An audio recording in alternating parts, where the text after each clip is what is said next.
Alrighty, y'all, we are live as the 21-43-8 Vancouver Canucks head into Vegas against the 32-26-16 Golden Knights. Now, we will get to the obvious elephant in the room eventually. But to keep up with normal routine, the Flames beat the Canucks 7-3. Let's see, Saturday. Then the Canucks lost 4-0 to the Kings. They lost 5-3 to the Ducks, lost 3-1 to the Canucks, lost 6-2 to, lost 3-1 to the Blues, lost 6-2 to the Lightning, but they did beat Florida 5-2. And meanwhile, Vegas, we know exactly what's up. Losing in a shootout 5-4 to the Caps. Losing in overtime 4-3 to the Oilers. Losing 4-1 to the Jets. Beating the Stars 3-2. Losing 4-1 to the Preds. Losing 4-0 to the Mammoth. Losing 2-0 to the Sabres. I am not ready to unmute this shit because all we're going to be hearing. Hey, you know what, brother? I got other shit to worry about than whether, like, I hope the Golden Knights get their fucking ass kicked. I hope Vancouver beats the shit. I hope we lose every single game for the rest of the year. Don't even give us hope. Let me enjoy the playoffs. Everything I have heard coming from the Knights organization. Now, I could give a shit less who else it says anything. Strictly from McCrimmon, the players, and Tortorella. The plan is to not change anything and hope the captains can pull everybody's head out their ass. Okay, well, it hasn't worked for, what is this game, 75 now? I don't even know. So, no, honestly, brother, it shouldn't. It shouldn't be anywhere close to a fucking good game. It's the worst team in the league. This is the highest, this is the biggest favorite we've been the entire season. There is nothing about this that in any way should be a close game. The other games have been par for the course for the Canucks. No goals allowed for much of this. Hey, David, it's the thing about Vegas is who the fuck knows. And that is at best right now. Be a good game, but I respect everyone's opinion. Likewise, it's definitely no disrespect, but I will fight back against it. Like I said, it's every statistic tonight and when we play Calgary, they're easy wins. Well, just think about it, Vegeta. It's the worst fucking team they have 46 losses. Like, this isn't like Vegas and Columbus or Vegas and Utah or it's Vegas and the worst team in the league. Not even close. You know what I mean? So it's a big difference than other stuff. And hey, and it's no hate, but like I looked at the roster earlier today trying to get ready for play-by-play, and I know Lankinen. That's it. Old fashioned, kept doing the man. Can't believe Bruce is gone. John, what day? You and that tequila, brother. Yeah, we talked about it multiple times over the last couple of weeks. People jumping in and asking, like, do you think they're going to fire Cassidy? And it's like, it's not the right, in my opinion, it's not the right decision, but absolutely. They have no other option. They can't make trades. They can't get a goalie. Carter Hart's still hurt. They're not going to bring up Lindbaum. They have to try and save face with Hill, and with paying all these people so much money, they have to save face with getting rid of all their young guys to bring in old bastards that are stubborn and just kept in their ways. So got the nice beat the Sens at T-Mobile, although the Sens regular season put up just 3 standing points, West Conference Raiders or two. See, like I said, it's I disclaimer everything with it's fucking hockey. Hockey happens. Chicago, Vancouver beat Florida 5-2. That probably shouldn't have happened, even though Florida is trash right now. Like, shit happens. I say it again, everything points to complete domination by Vancouver. Doesn't mean it's gonna happen. Pick off at the top of the high circle in the Vancouver zone. Theodore not able to shovel it in towards, I believe Lincoln's in that. I have to check. Go did, although they had that also 2 seasons for the video. Word. Hey, can't hate on it, man. Can't hate on it. Like I said, it's I'm definitely there's what should happen, what could happen, and what does happen. You know what I mean? And at the start of a game, all you can go off of is what should happen. Or all you have is what should and what could. Vegas fighting for the puck just across their own blue line. Anderson working up to neutral and tossed in from the red line all the way down low, sent to the low point. Lazon goes off a stick of the man in front of him, Rossi. And puck is up out of play just 45 seconds into this one. Took Vegas tonight, pretty sure. Right on. Like I said, this is a game I wouldn't bet, not just because it's Vegas, but I gotta think. I mean, you've what's it? Lay 100 to make 5. You know what I mean? Like you've gotta lay way more just to make a couple of bucks. Puck up the wall, low wall, down to the baseline. Howden throws it all the way across. Shot from Anderson hits the man in front of him. He's not able to make a move. Puck to the boards, and Vancouver clears it out. But not for long. Lazon taps it in, and Vegas goes for a change. So send an ice channel, but the sports and have redirected viewers. Says in 360, Canucks tweeted their starting lineup with Lincoln in above. Okay. Okay. Yeah, I haven't even seen the number. He should have a save as of right now. I didn't catch the lineup when they went through it. It is Lincoln. I'm tired of seeing Minders. Oh, dude. Oh, yeah, you always hope for the win. Like I said, you had a tendency on taking unders for teams that are averaging 4 goals a game. That was mostly the hard time. Dowd skating it into the high corner, trying to work the puck up to the blue line. Makes the pass to Theodore, down to McNabb on the dot. Back to Theodore. Shot hits Riley Smith in the ass. Loose puck into the high corner. Colasar collects, dumping it back down behind the net. Battle on the side. I can't see. I think it's Dowd, and I can't tell who that is for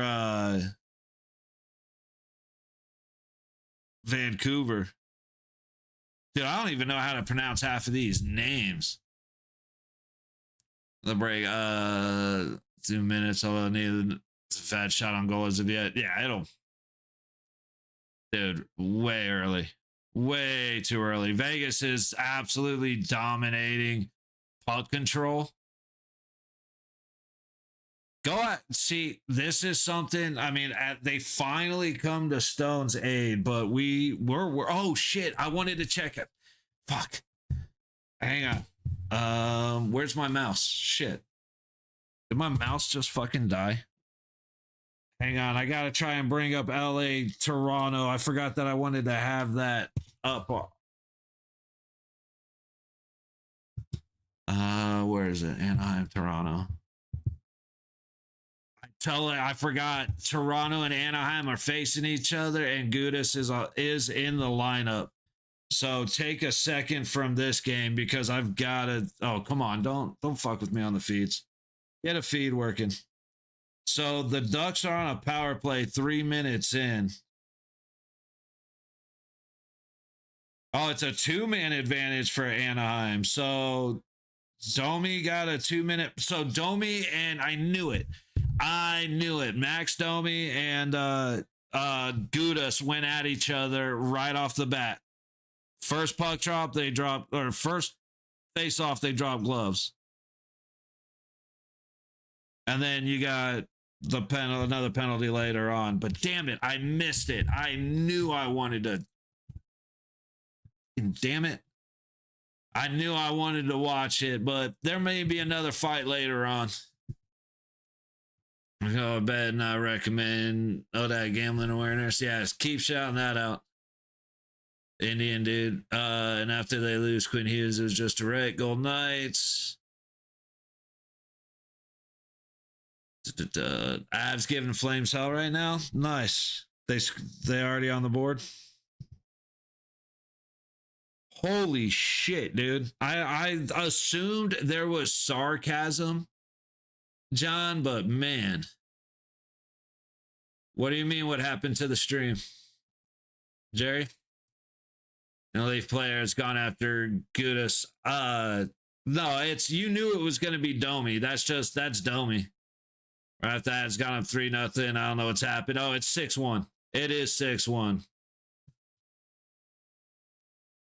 Into the high corner, Stoney rounding about to the point, trying to hit Korzak, but Korzak kind of jumps out of the way instead of trying to knock down the puck. Back the other way, a quick shot for Vancouver. Hilly actually makes a big save when it's needed. Back in, Howden just falls down along the low boards, gets the puck to Marner, but he will lose it all the way back to Aiden Hill. Vegas collecting in their own zone. McNabb off the low boards to the center ice. Theodore clearing it to neutral from the red line in. Sissons and Riley Smith chase it down. Lankinen feeds it to the high corner. Sissons fighting for it. Riley fighting for it.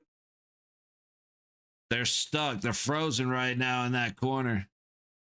Finally, puck breaks free. Hurdle trying to help out.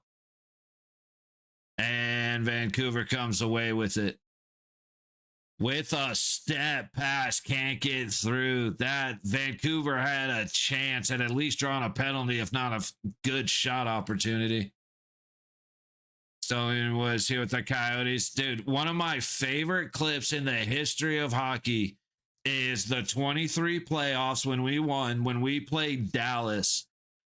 It's the high corner.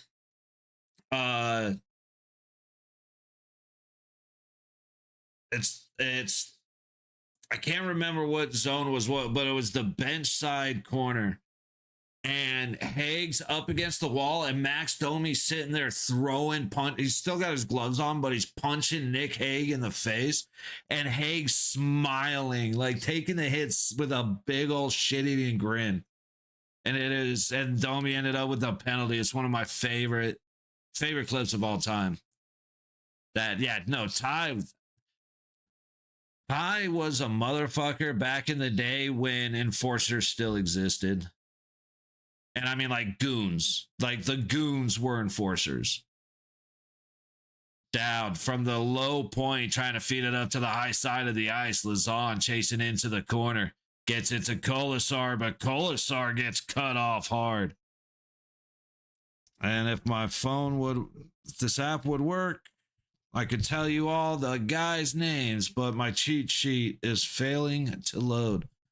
All right, something just happened to Dowd again for the second game in the row. I looked down, so I actually missed it. I thought there was just a break in play.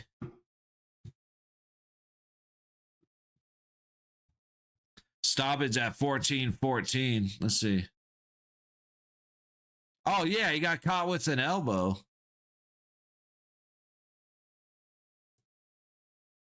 Yeah, that was not bracing. That he was 100% bracing for the hit, not playing the puck. And look at nobody going after the dude. That's That's the shit I'm sick of with Vegas.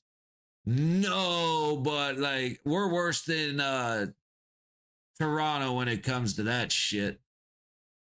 We don't have our guys back at all, but that's a bullshit elbow.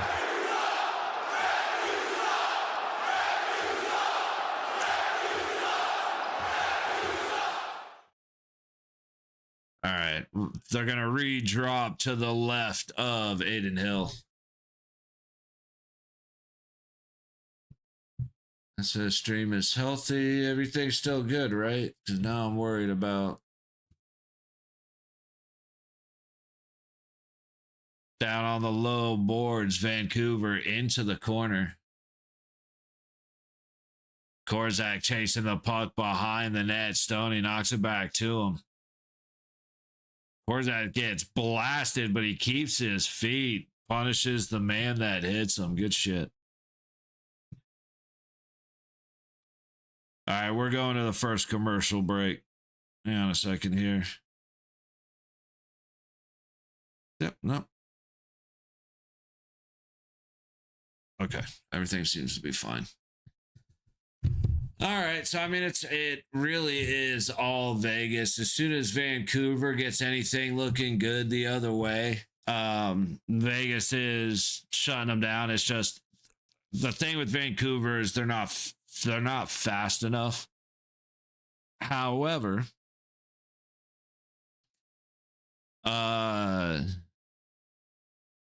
it's looking like they're gonna hit the shit out of us with that one. I mean, I give a lot of excuse for certain things, like Lazan last game was bitching because he got hit with an elbow. It looked like the guy had no idea Lazan was coming. He went to make a move with the puck, and as he did, Lazan skated into his elbow.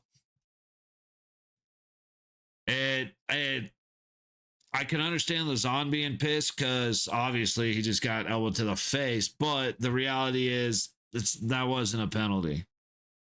This elbow against Dowd, the puck's over here. If he had made the move over, that'd have been one thing. But he looks over, sees Dowd crashing, and leans back with the elbow and puts it right into Dowd's face.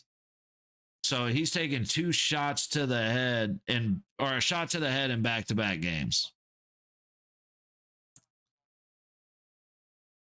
I'm going to say it right now, no matter what opinions I have coming down the road in regards to Cassidy not being here, anybody who judges Tortorella off of Vancouver or Calgary, win or lose, like that's just stupid. Edmonton, after these two, you can judge them during Edmonton because every team, like not saying every team does, but every team should beat Vancouver and Calgary. And we've lost to Calgary this year, I believe. So all of that, you know what I mean? But again, speaking statistically and somewhat realistically,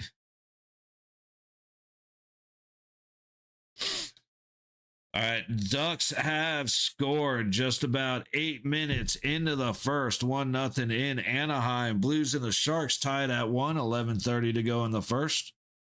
And the Penguins won 8-3 over the Islanders. It was 3-1. Like at a couple minutes into the second period, and it ended up being 8-3. What's up, Mel? Some of them ago, I kind of just mentioned it. It's absolute horseshit. I hate every fucking thing about it. I'm beyond fucking sick of management. I am pissed off beyond belief at the players, especially the captains, especially guys like Stone. If the energy and the spirit in the locker room is stale, that's on you, buddy. So I'm very unhappy about it. I don't like Tortorella. It's going to be the same message coming from a meaner sounding voice, so I don't understand it. And the whole plan is the vibes were off. So we're not going to change anything, but hopefully the vibes get better. So I'll talk about it later, but that's the TLDR for you. Up the low boards, Orfeev sends it out. Like, this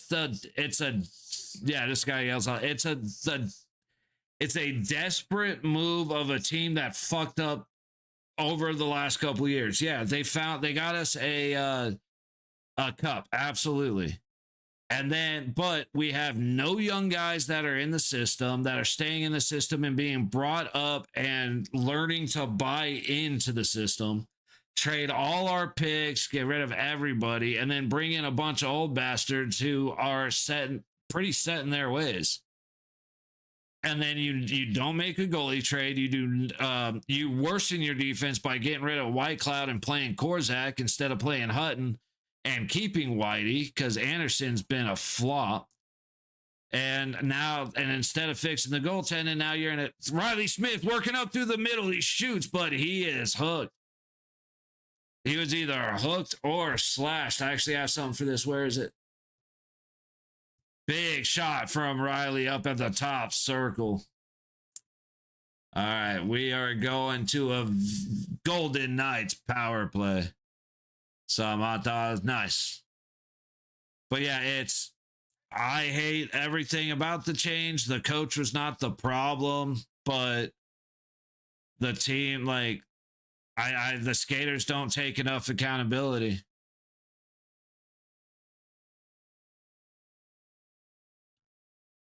Into the corner, off of the pads. Riley Smith with a good effort, trailing up the middle. Oh my goodness, guys. Did Liam Ogren go to the box for slashing against Riley Smith? Totally talking shit. Yeah, the NV Energy power play is one I was more excited for. Eichel with a quick shot. I think he might have actually hit Lincoln and set it up and out of play. 11:27 to go in the first. Shots are 4-2. Minute 46 left on the power play. Stoney just getting good pressure across the ice. And Vancouver just completely evacuated the top of the crease. Eichel wide open. He dances with the puck, faking the pass, and then a quick turn and shoot. If he would look at the net and shoot it instead of dancing around, he might be able to hit a target. But of course, I'm just, like I said, Mel, it's how I feel about the trade is I'm in a pretty bitchy mood. Swing and a miss followed by a good clear. So the worst penalty kill in the league against the fourth power play unit. And so far, I think we have one shot on net. And we turn it over. Marner turns it over in the Vegas zone, gives up a free shot. I did forget to do this one, though. We'll hit the shame button. Shame. Shame. Shame. The Brusque just stealing it off Marner.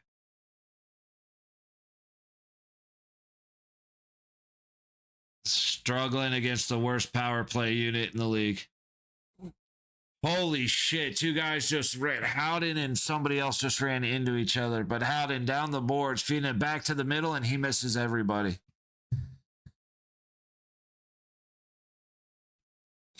60 seconds. On the man advantage, dumped in by Sisson, swung around down low as Howden goes hard into the boards, able to get back up. Vegas controlling behind the net, up to the top of the high circle, back down to the high dot. Howden trying to get to Riley Smith, quick pass to Sissons, and Vancouver will go back the other way, getting a change. Hilly stops the puck up for Theodore.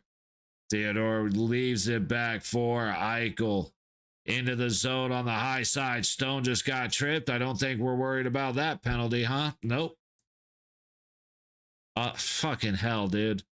Puck goes back out to neutral. 2-on-1 the other way. Hurdle has to hurry. He did a good job, but so did Marner. All right, so I'm pretty sure Vancouver got the same amount of shot. No, Vancouver got more shots on our power play than we did. Shots are tied 4-4, 9:40 to go in the first.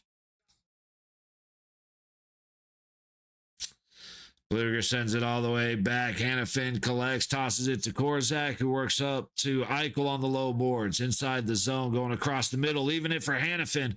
Cutting back towards the front of the net off the low side. Puck still loose. Everybody's swatting at it, but can't get it through the bodies. Vancouver able to clear on the low side. Hannafin back into the night zone, up the low boards. All the way down for a Vegas icing. 9:07 to go in the first. Shots are 4 apiece, and Vancouver, in fact, had more shots on our power play than we did. Again, 4th power play unit versus the worst penalty kill unit. And the worst penalty kill unit in NHL gets more shots than the 4th power play unit. Shout out to the boys.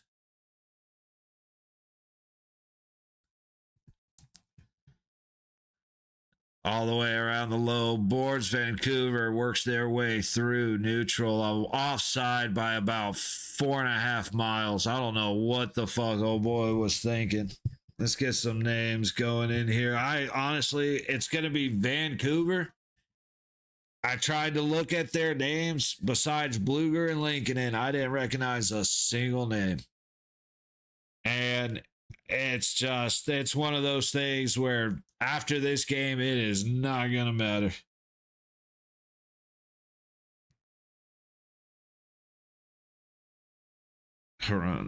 Okay, now I know a couple more than I thought. I didn't realize that Vander Kane was on the ice. He only has 233. I had no idea Vander Kane was in Vancouver. I honestly assumed he was out. Torch will start yelling. I assumed he already started.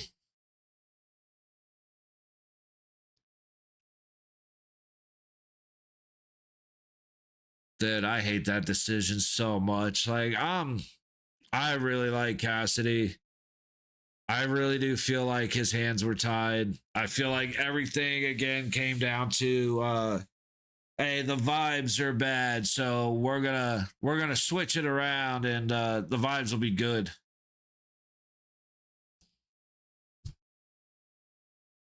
Other than that, John, it's been good, man. How about you, buddy? It's got to the gym real late yesterday. Slept in though, so that was good. Haven't eaten. Maybe that's why I'm a little bit bitchy. I'm not gonna lie, buddy. I may be a little bitchy just because I'm a little hungry. I'm pretty hungry. But yeah, took today to just be a do nothing day, man. I mean, got a couple of things done around the house, but mostly just hung out and did nothing. Took a nap. Don't get to do that, or I don't really do that as often as I would like. So, other than dealing with the fact that, other than dealing with the coaching change, it's been okay. Kind of just a Monday, you know. Barbashev trying to get it on net. Lankinen fights it back behind. Eichel making some moves, goes to Barbashev on the low wall. He works towards the net, fed out front to Eichel. He takes a step back and puts it right into the crest of Lankinen. Somebody tell Eichel that. Okay. Just give him a dictionary with the word elevate highlighted. He seems to have forgotten what that word means. Oh, while you're at it, just drop a dictionary with the word defense highlighted. Maybe somebody in that fucking building will actually pick it up and learn what the word means. Anderson pinching down off of the faceoff, trying to work it to the middle. He can't get it through. Low point to the middle. Lazon back to Anderson. He hits the man standing in front of him. Back to the low corner. Dorofeyev's able to keep it in and get it to Marner. To the high boards. Marner gets held up at the blue line. Eventually tries to get it to Anderson, but misses on a one-hand attempt. Back behind Lincoln, and puck starting to work above the baseline. Somebody just went down. But now we have a 2-on-1 the other way unless Lazan can hurry. Pass makes it through, and what do you know? Vancouver scores first.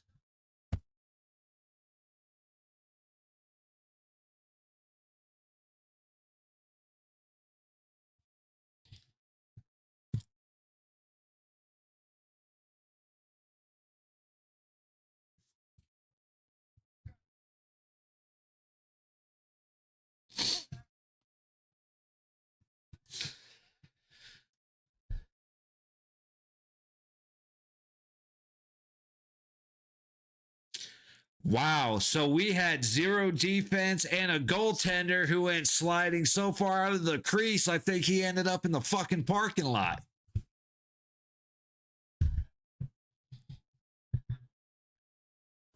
Why? Why? Why? Why? Why? Why? Oh, yeah.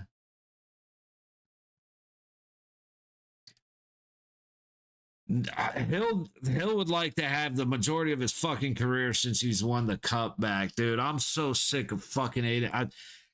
Everybody knows this. Anybody who's been here for any period of time knows my feelings on Aiden Hill. So this is not. I'm okay. I am sick of Aiden Hill. Akira Schmidt, I have more confidence in, but not a lot. I have very little confidence in Carter Hart. And Carl Lindbaum has been my favorite goaltender so far, but he hasn't had the opportunity to see what it's like. Or, sorry, in Henderson, he's like 13-0-1 because he has a team that plays defense in front of him. It's incredible what a goaltender can accomplish when he has help. Hurdle into the high corner of the Vancouver zone. Under pressure, turns and shoves it to the middle. Vancouver collects. Through neutral goes Vancouver all the way across the ice, but McNabb with a good stick to knock it away.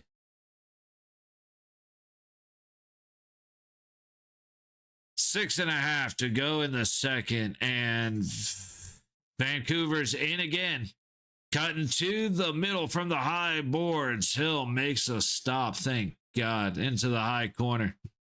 Across the middle, puck goes through the legs of Cole Smith into neutral for Hirokin to pick up and toss into Aiden Hill. McNabb very slow trying to work it up and out of the zone, but eventually it does get out. The pass misses everybody, and we have an icing with 6:04 to go in the first.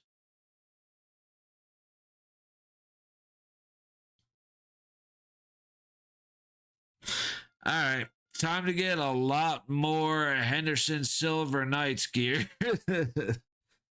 I hate how much I love this team, dude. This is, like I said, I just spent 20 years feeling this way about the Miami Hurricanes. Just disappointed, a little bit of hope, disappointed, little bit of hope, angry, sadness, disappointment. And finally, the U is in a place where it should have been this entire time. Just in time for Vegas to start to take an absolute shit.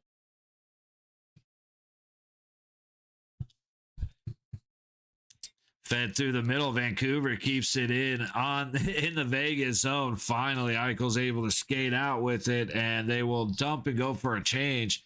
As Stoney follows it up, forcing Lincoln in to freeze it. 5:26 to go in the first. Shots are 6 apiece. Faceoffs are 10 out of 18 for Vegas. 0 for 1 on the power play again. And I absolutely will emphasize this all fucking day. The worst penalty kill in hockey got more shots than the 4th best power play on that power play. Yes. Hits are 10-7 in favor of Vegas. Block shots are 5-1 in favor of Vancouver. Giveaways are 2 apiece and takeaways are 1 apiece. Going on in our other games. Flames fighting back against the Avalanche.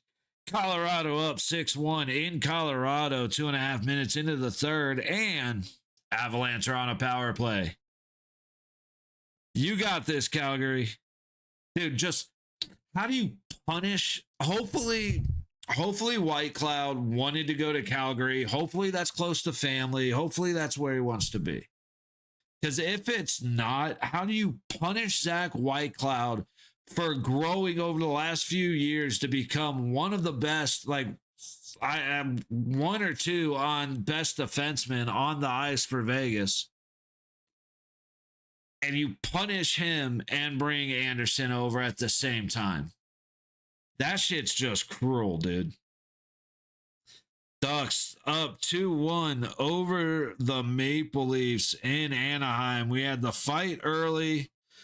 We had matching penalties, and then we had a 3-man penalty. Roughing, interference with the goaltender. Oh, no. It was interference on the goaltender. Dostal got called for an interference. Then you got a cross-check minor. So Anaheim and Toronto are beating the shit out of each other right now, which is what we expected, which is why I wanted to watch the start of the game, because I wanted to watch the Gudas fight, knowing there would be a Gudas fight. Also, the Blues and the Sharks are tied at 2 in San Jose. What's up, Corrupted? How you doing, buddy? Happy Monday. 5 1/4 to go in the first. Puck airmailed back into the Vegas zone. Anderson knocking it up ahead, and nobody seems to know where the puck is. Vancouver flips it in. A little bit of a lazy glove and play by Hill, but it eventually clears the zone. Jordan, Golden Knights can do it. Hey, I like that confidence. I am still in the mad and bitchy mood. So I am here to talk shit on the Golden Knights, who I absolutely love. This is my team. But I'm still mad, so I don't want them to do it. I want them to lose to Vancouver just because I'm being a pissy little bitch. But you're right. And I love the confidence. Vegas is fine. Going down in the first is, I think we have more wins going down in the first than when we score first. Puck back behind Lincoln and Dorofeyev trying to fight off the back walls. Works his way to the low point. Nope. Tries to set it on the low dot for Howden. He lets it go. Chases it down and gets it to Eichel. Feeding it again down the boards. Trying to cycle. Just spin cycle on that low circle. Finally, they get it off the wall. A quick shot hit by Howden goes well wide into the high corner. Vancouver trying to swat at it, but Eichel comes away up to the point. Quick spin and shoot by Theodore. Howden's able to get it up through the middle. The slow puck hits Dorofeyev in the skates, but goes wide. Knuckleball on everybody. Charging in is Riley Smith. Shot from the top. Dot swallowed up by Lankinen. Legit lost. Bruce got 5. Yeah. Fail this Taylor's field. Absolutely, that's Jonathan. That's 100% how I feel. You're telling me in 3, so the Golden Knights don't make the playoffs. They hire Bruce Cassidy. They win the Stanley Cup, and then 2 years later, 3 years later, he just has no idea how to win anymore. He's just completely lost. He's just a fucking moron now. No, absolutely not. The team abandoned him and the management fucking approved of it. Vancouver, hey. Honestly, Tyrese, I'm at the point where I want Vancouver. I was just saying that I'm at the point where I want Vancouver to win. Just out of spite for the Golden Knights. Let's see more aggressive plays from the Knights. Jordan, I agree with you 100%. This is in no way directed towards you because I agree with you. Fucking yeah. Bodies to the net, pucks to the net. That's how people score in the NHL, unless you're the Golden Knights, For some reason, they decide that that doesn't work. Barbashev working up to the net. Can't get it through the pads of Lankinen. Our D-men shoot pucks into people standing a foot in front of them. It's lucky if we get a puck to the net. And when we do, it's going half a mile an hour. Hilly making a good save there off a shot from the top of the low circle. But then, we don't pick our spots. We're closing our eyes and taking a swing, apparently, because it's fucking ridiculous how many bodies we hit. We get 30 shots on net, but 30 shots on net, 22 chances, good scoring chances, 6. I like the dirty gold color. The gold has grown on me since they abandoned the gold helmet, but they're done wearing the classic gray, and this will always be my favorite jersey. However, the gold has grown on me. When they wear the gold helmets, I'm fucking disgusted. I hate it. I hate it so much. Vancouver in the high corner of the Vegas zone with 2 minutes left on the clock. McNabb coming in, and Vegas will break it away. We protect our own players and captain. Yeah. Golden Knights, something I haven't seen in a long time. Exactly. Yeah, got it exactly. Great jerseys sewed up. Vegas has a lot of player in the minus. Oh, yeah, corrupted. I hate our defense. I love Braden McNabb. I love Ben Hutton. I have never once been impressed by Caden Korzak. Hutton should be playing over Korzak. Hutton is bigger, stronger. He can actually win battles on the boards. He can actually clear space in front of the net. And I don't trust Korzak's decision making. I despise giveaway Shea Theodore. Anderson's been a complete flop. So I love McNabb. I had a lot of expectations for Hannafin. He hasn't really lived up to them. I've always despised Pietrangelo. I loved Whitey, but nah, let's go ahead and let's get Anderson in here. All right, let's see. Korzak chasing into the high corner, sends it around behind the net. Eichel feeds it out front, but misses everybody. Vancouver will take the high boards up and out. Hannafin collects in front of Hill. 80 seconds on the clock. Stoney works it into the corner for Barbashev to chase. Little fight in that corner. Barbashev temporarily comes away with it. Goes back into the corner to Eichel, trying to get Stone at the baseline. A good defensive stick. Breaks it the other way. Korzak pinched down. 2-on-1 opportunity. Unless Stone can hustle. Pass goes across. Nobody there on the backside. Again, why don't I trust the decision-making of Caden Korzak? Gestures generally at everything. Dorofeyev slamming down the low corner. 40 seconds left on the clock. Spinning to the dot. Gets it to the point. Lazon to Marner trying to get it up close. It's fought away to the low boards, and Vancouver sends it out. Contact Lazon. Carlson at the red line, Howden in. Oh, we're just getting a holding. Everybody's just holding everybody. They're finally going to. Oh, they're not going to blow the whistle. The line judge is breaking up the fight instead of there being a whistle blown. Swing and a miss to the wide side of the net by Rasmus Anderson. Marner stepping up on somebody. He's the only guy I've been impressed with since the Olympics. And we are in first intermission. Marner looks like he might be a little sore after that contact. I actually don't know where they have him right now. He's been playing center.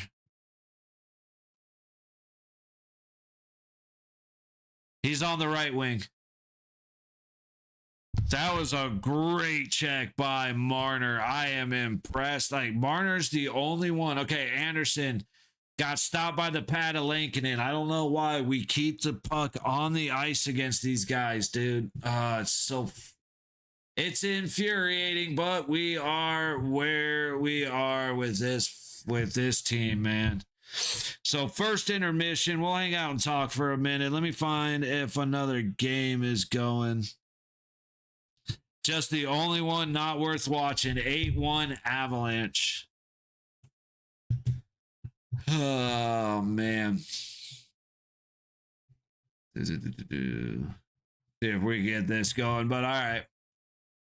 Talk about the stupids that are the management team for the Golden Knights. I haven't been happy with them in a long time. And there was I don't like the decision, but I see why they're making it. Up until that has been a lot of it. I disagree with the decisions. I disagree with how they do things and how they handle things. When it comes to we're going to talk just the team, because when it comes to fans and locals, I don't know who I hate more than the Golden Knights when it comes to that. They have absolutely shit on their entire fan base and their local fan base, especially. They didn't start scoring until the second period. Hey, they go down first. That's just what happens, to be honest with you. It's all good. Like I said, they absolutely can win this. This position is nothing new. But when it comes to the team, I liked Wall. I understood it. I liked Tuck. I understood it. I never understood bringing Pietrangelo with the amount of money that he costs. I've never understood. I don't understand the amount of money they're paying Theodore now. I don't understand a lot of the decisions that they made that have absolutely cost them in every way. The first I'm trying to think of what happened first, because it was after the Cup. I want to say it was really everything started going. Yeah, I miss Patchy too. Unfortunately, he was just an injury magnet. If the guy could have stayed healthy, I think he'd have been with us for a while, because I'm with you. Carrier, the red retro throwback is a Carrier jersey. I am a diehard Will Carrier fan. That is my boy. He skated fast, he hit people, and he had one move. He would come in whatever. He came in on the board to his right side. And then as he got to the dot, he cut across and attacked the crease. He did it every time he entered the zone, and nobody could stop him. Colorado's about to go. Oh, Natchez whiffs on the shot to avoid going up 9-1. Shots at 39-22. Colorado up on Calgary 8-1. 10:32 to go in the third. But I said, certain things, and culture in Vegas changed. I still remember it was Vegas versus Minnesota. Right before it wasn't long before Reeves got traded.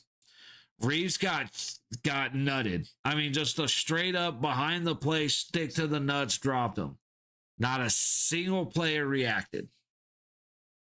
And as soon as that happened, I was like, all right, dude, this is where we start softening up. And I have watched them, and I can't remember if DeBoer got there first or if that happened and then DeBoer came. I'm pretty sure DeBoer was there first. DeBoer came in and neutered the boys, just completely nipped the nuts right off of them.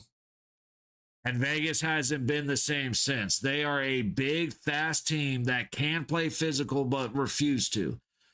Look at how Jack Eichel has played every game of this season, and then look at how he played during the Four Nations and how he played during the Olympics. You wouldn't recognize him. Hannafin played better during the Olympics than he's been playing with us. You can see what happens when these guys want to play, right? But ever since that trade, or ever since them getting rid of, or at that moment, we knew Vegas culture changed, or I knew Vegas culture was on, our Golden Knights, Golden Misfits, all that shit was on its way out. Then they came, and then the Vegas jerseys, the one that had the shitty text that was glow in the darks that went at an angle. I'm sorry, the concept was great. The jerseys looked like shit. The text and the numbers looked like shit. Then that's where it was like, okay, it's a very subtle, very small detail, but it's enough to be like, what's something, I don't like what we're doing right now. And then they got rid of LT. It was like, okay, now we're on the downhill spiral. Bringing Sod in, like Carlson is hurt. He's always going to be hurt. So we got to bring in like the Sissons and the Dowds and the Cole Smiths. But we have to bring those guys in because we have no younger guys that are being brought up in the system, guys that are being taught to buy into the system, to trust the coach, trust your captains, blah, blah, blah, blah, blah, blah, blah. We don't have any of that shit. It's replace the guy with the guy who's already stuck in his ways and we'll hope for the best. And then it's like, I wonder why the locker room just feels off. Like trading White Cloud was like, I mean, I guess the guys must have had fun at the Olympics because they came back like just flat out not wanting to play hockey. And it's such a shame. And like I said, that doesn't even cover the fan experience, the locals experience.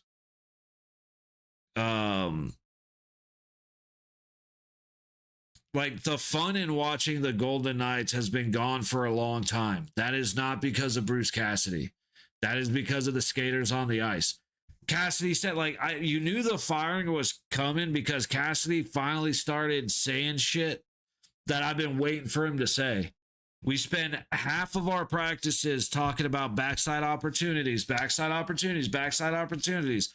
How do they score? Backside opportunities. It's you drill the message, but it doesn't stick. That's on the players. That's on the captains and the the captain and the assistant captains to rally the troops. So, like I said, replacing a stern, honest head coach that you're sick of hearing bitch with a yelling, screaming head coach that is going to do nothing but bitch. Because he said, we're not changing anything. I'm here to change the emotion and the spirit in the locker room. And you're going to get Tortorella to do that. Great. Now, sounds good. Like I said, I'm not judging anything off of the Vancouver game. I'm not judging anything off of the Calgary game. We're going to come back against Edmonton. We'll see how we do then. Because that'll give Torts a week with the team. That'll give him a couple of games to get a feel for everybody. Dude, 9 minutes to go in the third, and it's Colorado, big shot from down low off the circle. Burns gets stopped. This game, ugh. I don't even want to watch. Like, I want to hang out, but dude, I don't want to watch this game. Hope we beat Edmonton. I hate with nothing new, buddy. Everybody hates Edmonton. Like, I seriously feel like Edmonton fans look down, see the Oilers jersey, and go, "Oh, fuck. They got me." All right, how long we got for intermissions? We got about 5 minutes till the Blues and the Sharks get back, about 6 1/4. And about 6:45, so is what it is. 100 Jazz 98-8. Say, I'm going to be 100% honest. Right on. Feel free to post scores from anything in chat. Absolutely. I'd rather fuck a blender than watch anything having to do with basketball across all. If they bring the And One mixtapes back, I'll take a look. D-backs, dude. Man, I'm surprised you got away with saying that. Nah. The D-bags are up to nothing, huh?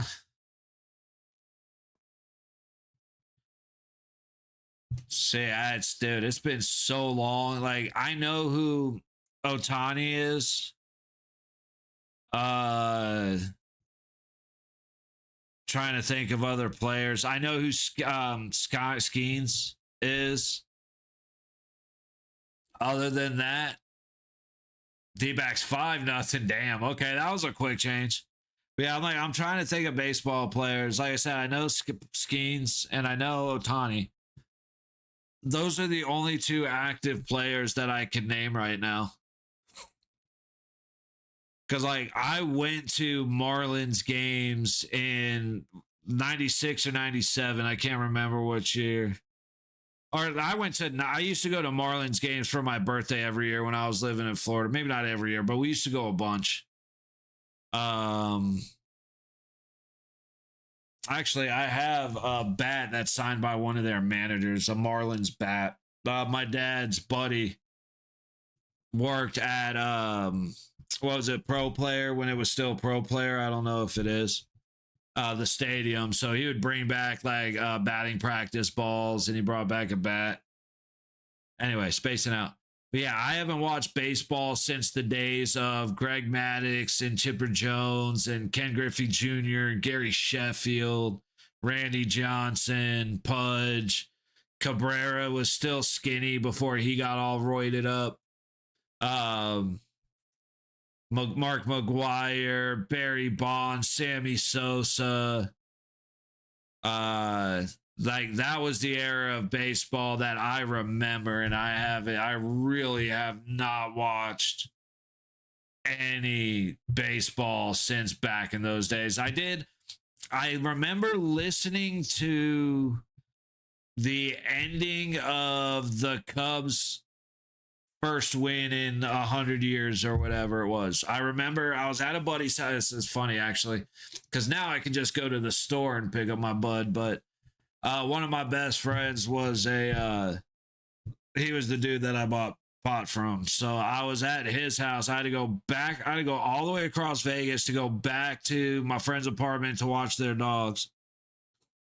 And so I sat and watched for a while. It hit the rain delay, so I drove home. And then I was like, they didn't have cable, so I couldn't watch the game. This was 2016, right? 2015. It must have been 2016. And so streaming the games wasn't as readily available, so I ended up having my truck running, cranking the radio, walking the dogs in the rain while I waited for that rain delay to stop, and then listen to the Cubs win the World Series. I do remember that one. That's the only involvement with professional baseball I've had in a long, long time. All right, we're still about 3 minutes away. Yeah, Jordan, Avalanche are destroying Colorado. Couple of power play goals. Damn it. Trying to see how many here. 1, 2, 3. So 3 of them are power play goals. Got about 90 seconds for the Ducks and the Maple Leafs coming back. About 15 seconds for the Blues and the Sharks. And about 2 minutes for Vegas. Hopefully second intermission. Sorry about that. Hopefully second intermission, we get to hang out and enjoy some hockey. Hopefully the intermissions are just timed a little bit better. We shall see. Oh, man. Okay, so I watch certain YouTube channels like a crack addict. Like, it's funny. There's times where I'm working or doing something, so I won't even, I don't watch a second of the video, but I still put it up, knowing that I'm not going to watch a second of it. One of them is Vegas Matt, where him, his kid, and 2 of their friends just go spending fucking tens of thousands of dollars gambling. But it keeps me from gambling, so I'll take it for what it is. And then there's like Nerdrotic and Geeks and Gamers and like all these, the Mahler and the EFAB crew, all this stuff. But the problem is, I enjoy watching the lives when these guys go live and they're just in a casino betting whatever, or the other guys that stream, but they've got a real bad habit of streaming at fucking 7 o'clock on the nights where the games start at 7. So I haven't, over the past few days or a few games, I haven't really gotten to actually sit back and geek out on the stuff that I always geek out about. Oh, absolutely, dude. I'm a former gambling addict. Like, absolutely, you do, Jordan. It's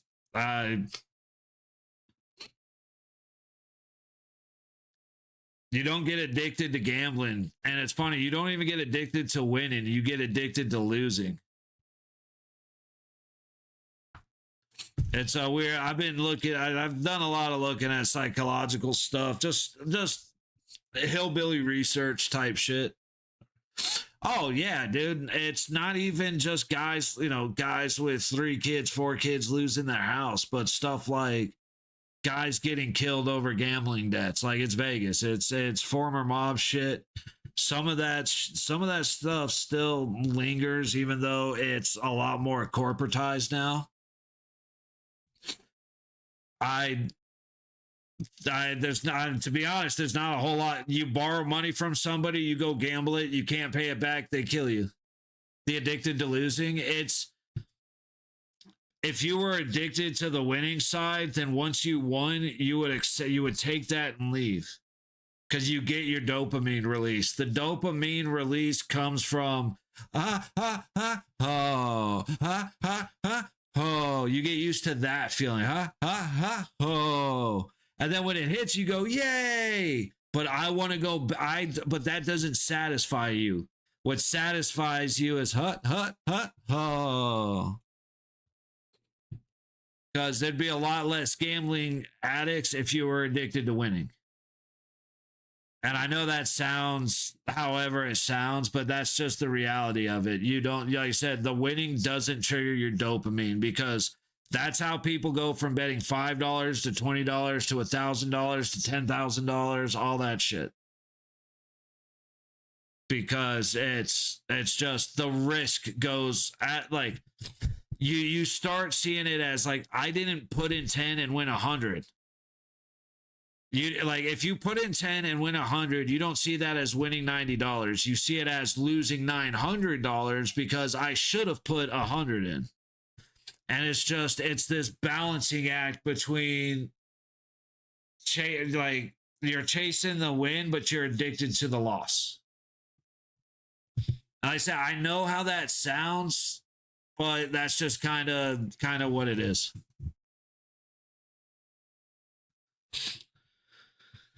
All right, here we go with the second period of this stuff. Vancouver wins the faceoff off the dot. Coming into the second period, shots are 10-7 Vegas. Vancouver winning 1-0 into the low corner. Vancouver controls for the moment. Race for it on the low boards. Howden cannot get there in time. Shot goes wide of Hill up to the front of the net. Hill, he has to kick that one away with the blocker. And Eichel can't find the puck on the high boards. Vancouver in the high corner to the high point across the blue line. Making a move. Howden just got deep to the middle. Good stick by Dorofeyev. Playing better defense than our defense.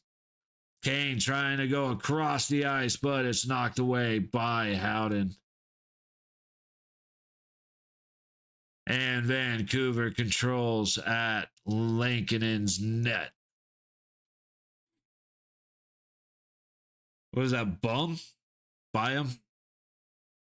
Makes the move, and Vancouver is in. Anderson almost backhands it right into the net on Hill. Oh, look at that. Hannafin and Anderson all of a sudden want to protect their goalie. What's up with that?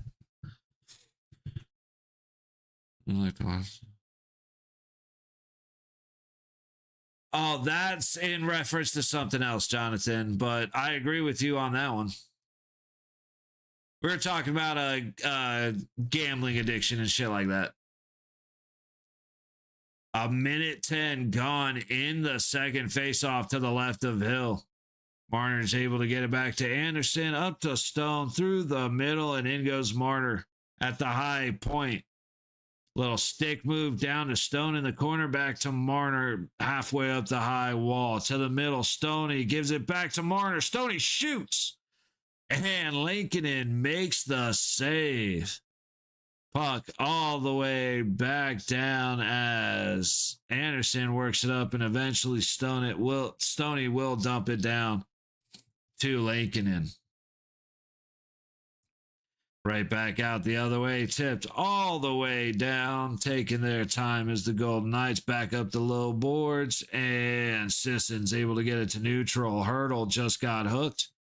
So that should be a delayed penalty, and it is. I couldn't get to the button in time. Vegas should be going on the power play. Stoney had it. He just had to go. He had to roof it, and he kept it. Let's see. He missed the net. Oh, my fucking God. He missed. That's my captain.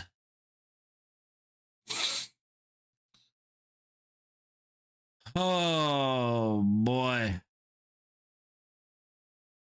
Well, let's try again. The worst penalty kill in the league against the number 4 power play. Stoney hits the deck as he spins around trying to get the puck up towards the blue line. Kept in by Dorofeyev. Stone to the middle. Catches Hurdle, spins up on the low boards, has nowhere to go, trying to get back to the blue line from the point. Marner to the top dot. Eichel shoots and he's gloved by Lankinen. The NV Energy Power Play.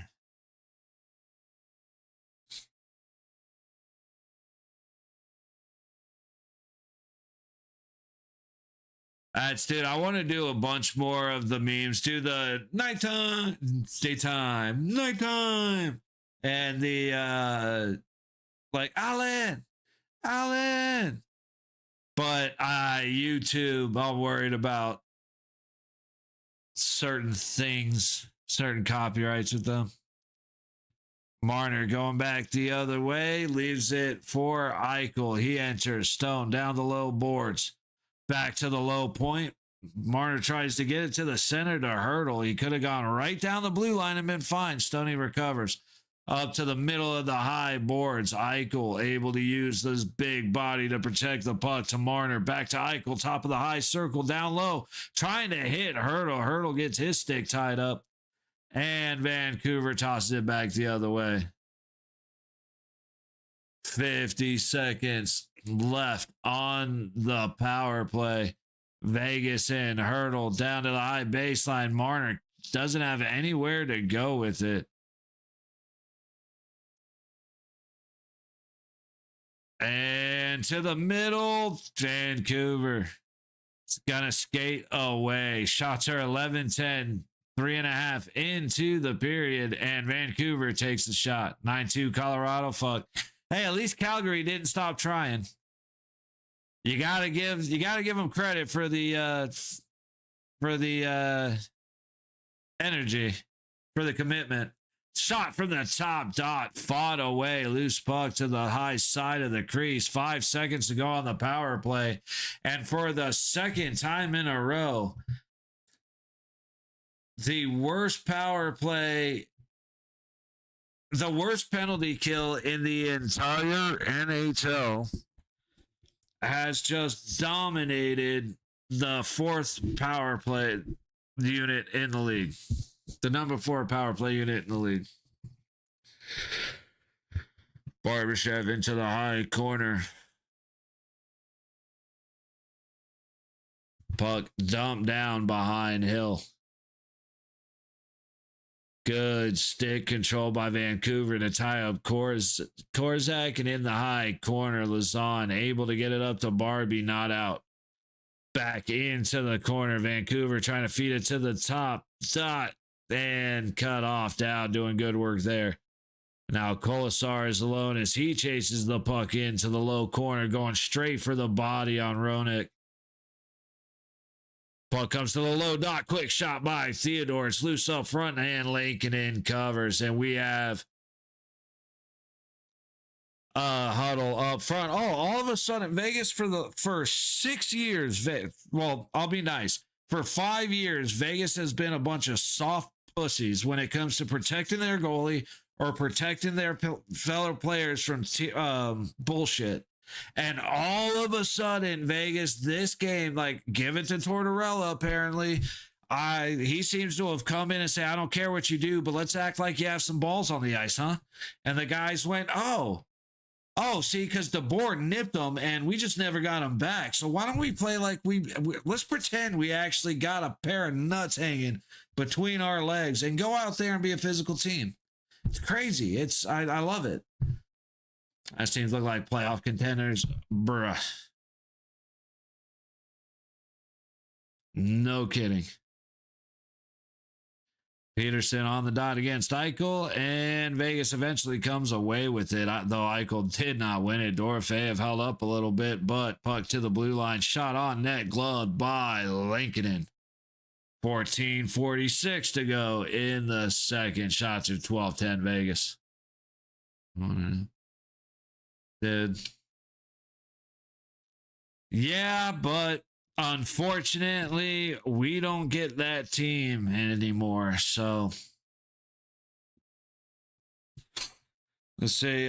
Sharks up 3-2 on the Blues in San Jose. Ducks up 2-1 on a power play in Anaheim over the Maple Leafs. And of course, this shit show you already know.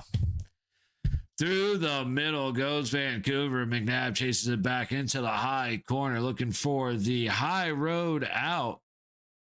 And Vancouver stops it up in neutral. Vegas doing good to fight through it, though, and take back control. Dumped in from the high side, red line. Eichel behind the net.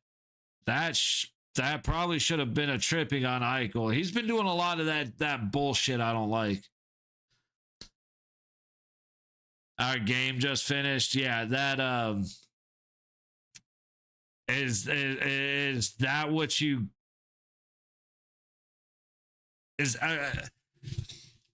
okay, I want to put this as PG as I can, but describe that game accurately. All right, so your game, you call that absolute unconsensual butt fucking a game. Got it.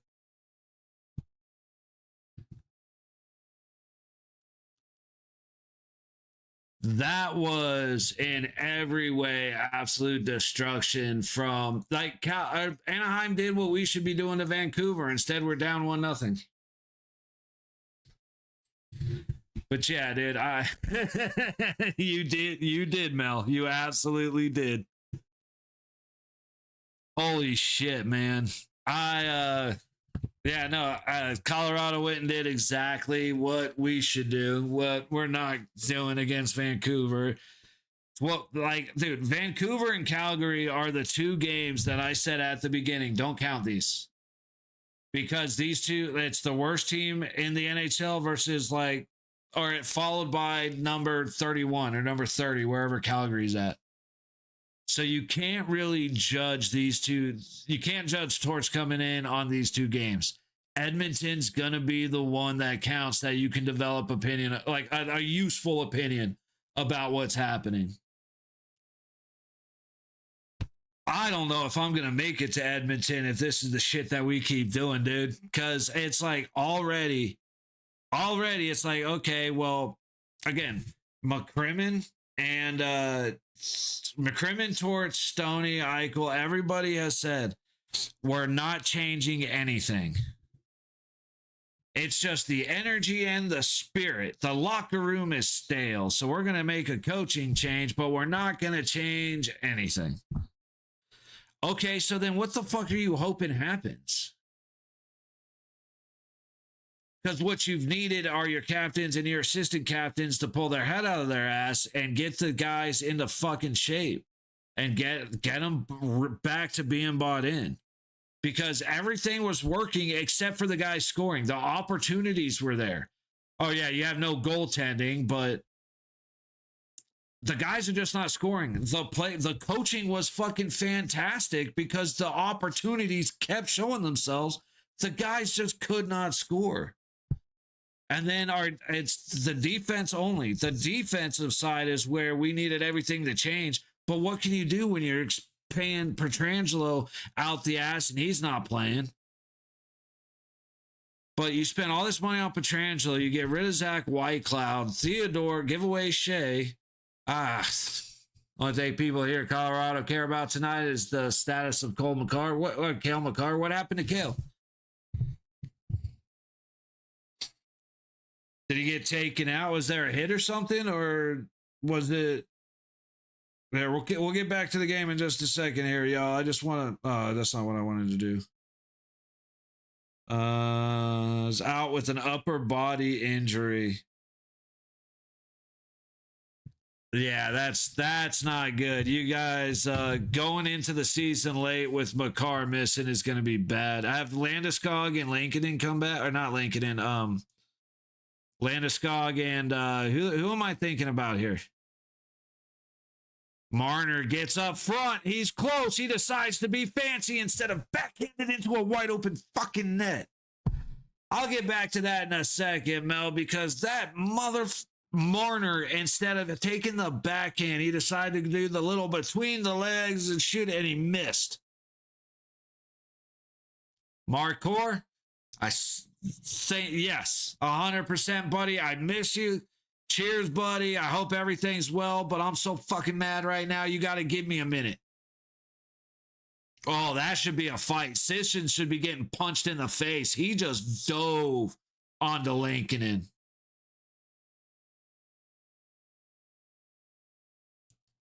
Paired with you, yeah. Nice need to be even, I think, comeback and attitude. Dude, there is no attitude for this team. That's the whole thing. Coming back in attitude means we go from having a shitty attitude to having a less shitty attitude. You know what I mean? It's not an improvement. That's the problem. It's the ideology of the team. They're not bought in, and Brian Tortson isn't going to buy him in. Marner had all day to go backhand and bury that in the net. Instead, he decided to be fucking cute and go between his legs, and he missed the net wide. So irritated. Some music from The Legend of Zelda: Link to the Past video game. Oh, nice. Okay, well, cheers to that. David, I'll always give a shout out to Zelda. This game has been close on goals and shots. Yeah. It's been way closer than it ever should be. Another shot on Lankinen, and finally, what do you know?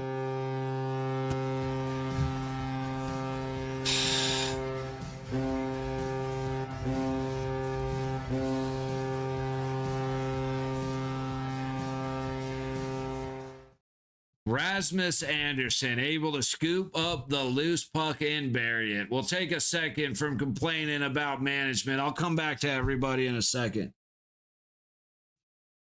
All right, Anderson up at the point. Pucks to the high point. Hannafin throws it on net. Hurdle can't control it, but Anderson pinch down low. Thank God Anderson got that goal, because if he whiffed on the puck, Vancouver was going back a long way. Yeah, no shit. Yeah, that's good at keeping time, brother, because absolutely it did. That's why I've been bitching about it for a very long time, because it took a very long time. We'll come back. I'll come back to chat in just a second here. I can't believe I actually get to do this right now. Scoring for your Golden Knights with his 15th of the season, number 4, Rasmus Anderson, with an assist from number 48, Thomas Hurdle, and a secondary assist from number 15, Noah Hannafin.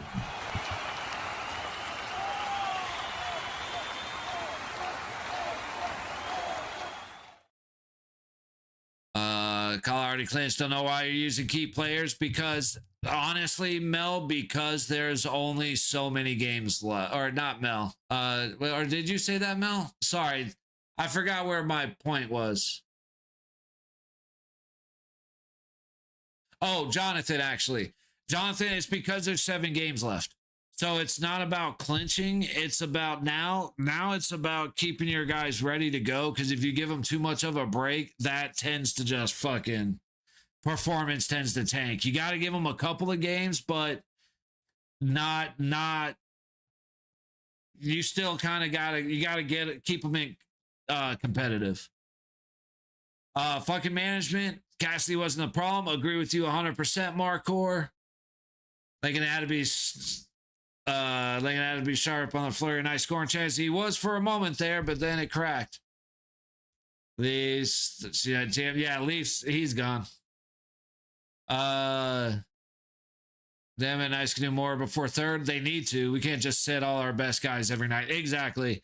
And you can't pull one guy with hockey, especially. You can't just pull one guy off a line, because then all your lines change, or at least a bunch, or at least 2 or 3 of your lines are going to change. So you have to keep a full roster. You got to keep them healthy, got to keep them competitive. Like, all of that goes hand in hand. Vegas, under 10 minutes to go in the second. Marner gets through the high dot. Pass comes across to the middle. Tipped by Barbashev. That, I think, actually Hurdle. All the way back in the Vegas zone for Hannafin to chase. Swung right back in. And now Stone kicks it back to Marner, but it's tossed up ahead. Barbie now on the ice. And the puck ends up back behind Aiden Hill. Shea Theodore trying to make a move and give away Shea. Has it taken off his stick. But eventually Marner collects. Okay, yeah, there's your other reason. I didn't mention that because I didn't know and I didn't really want to look at the standings right now. But yeah, if you're still trying to clinch home ice, then that's a bigger reason than anything I said. But it's like 40% and then 30 and 30. Vancouver enters on the low side, thrown in off of the skate of Theodore. Hits the backboard and finds Hill at the net. He will freeze it. 8:51 to go in the third. Vegas finally able to tie it up. After the shot from out high, catches Hurdle on the stick and ends up finding its way to Anderson. Now, in the way of aggressive plays, that is much more of an aggressive play, trying to score. So don't have as much, really don't have a complaint on that at this point. The fuck you got to lose. But those are the kind of plays that have backfired on us all season. It's usually Korzak and Theodore pinching down aggressively, but there was Anderson. And if that puck happened to hit something and bounce over his stick, Vancouver's going the other way with, 3-on-2, 2-on-1, 3-on-1. Like, it's bad news going back the other way. Oh, shoot. Hang on. Commercial break. I'll be right back.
Get that battery unplugged. Actually charged up for the gym tonight. I didn't forget. All right. 8:45 to go in the second. Shots are 18-13 in favor of Vegas. Puck back into the Vancouver zone, and they're going to get a holding on Kolasar. Unfucking believable. Kolasar. I gotta see that again. I thought the guy turned and then Kolasar pushed him. But you have the delay penalty for Vancouver. Lankinen is at the bench from their own blue line, trying to find something across the middle, up on the low boards, but lost at the blue line. And Keegan Kolasar is headed to the box.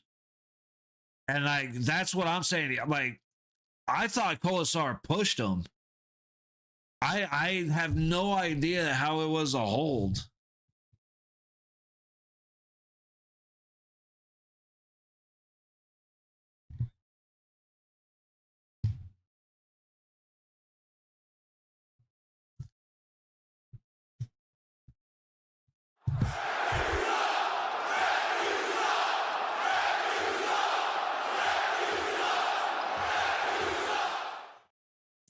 It's good, Jonathan. It's too little, too late. They already showed they got the spine of a fucking jellyfish. Shot from the blue line, makes it to Hill, kicked off to the low boards. Back to the blue line, Vancouver, top dot. Quick back and forth, back to the blue line, shot. And score, Vancouver. I fucking hate this team so much. I hate the Golden Knights so fucking much right now, dude. I'm trying not to be a complete piece of shit, but there's been like 15 different ads had at least one shot on goal, 26 total shots on goal in the first period. See, that's what should happen when one of the best teams plays one of the worst teams. Unfortunately, the shittiest of the better teams is playing the worst team, and the worst team is winning. But yeah, dude, that's exactly what should happen, Mel. And if you see Vancouver, that's exactly what should happen again. But Jonathan, I am 100% all for the Leafs and kicking the shit out of them all night.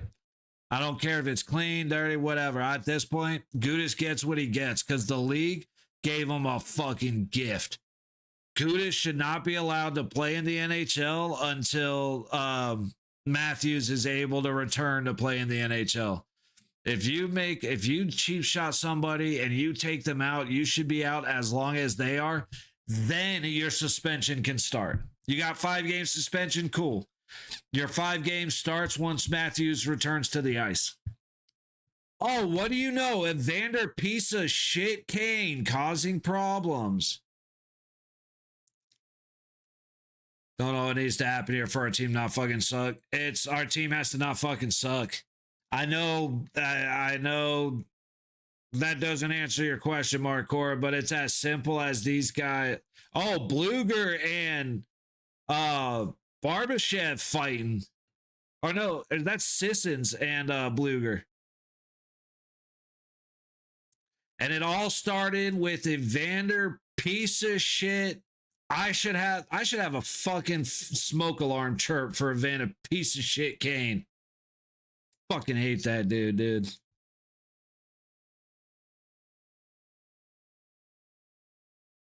Let's see. Carlson slashed the shit out of Lazon and there was no penalty. And then Kane goes and shoves the line judge. Nothing's going to happen there. But dude, Carlson for Vancouver had nothing to do with the puck. He just slashed the ever-loving shit out of old boy.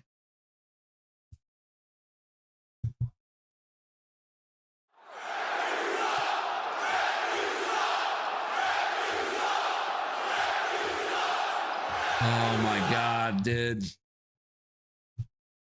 course, it's mutual. Of course, Kane's not going anywhere. Dude, I swear, there's guys that I really, really dislike in the league, but there's only a handful. I have a true distasteful hatred for. And Evander Kane is one of those guys. He is such a dirty piece of shit. He's a fucking coward. And I mean like capital C, I mean coward. This is our big deadline acquisition, Nick Down playing. Honestly, hey, dude, Nick Dowd's been awesome. Like, it's funny. Like, yeah, I mean, I get what you're saying, but Nick Dowd has been the best pickup we've had all season. Like, without question, dude. He sparked the comeback yesterday or the other day against Washington. He's physical. He hits, like, big time hits. I like him on our fourth line.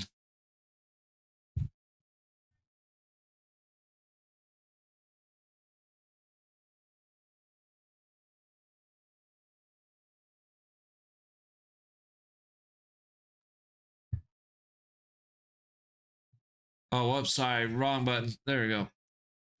You just feel like we needed to do more. No, well, the problem was like we needed a better fourth line. Cole Smith, Nick Dowd are better on our fourth line. I like those two. Cole Smith and Nick, they both need to produce a little more, but it is what it is. The problem is, but that's not our problem. Our problem is our first and second line guys not scoring, our goalies being absolute dog shit, and the word defense not existing in the vocabulary of our pairs who skate at the blue line.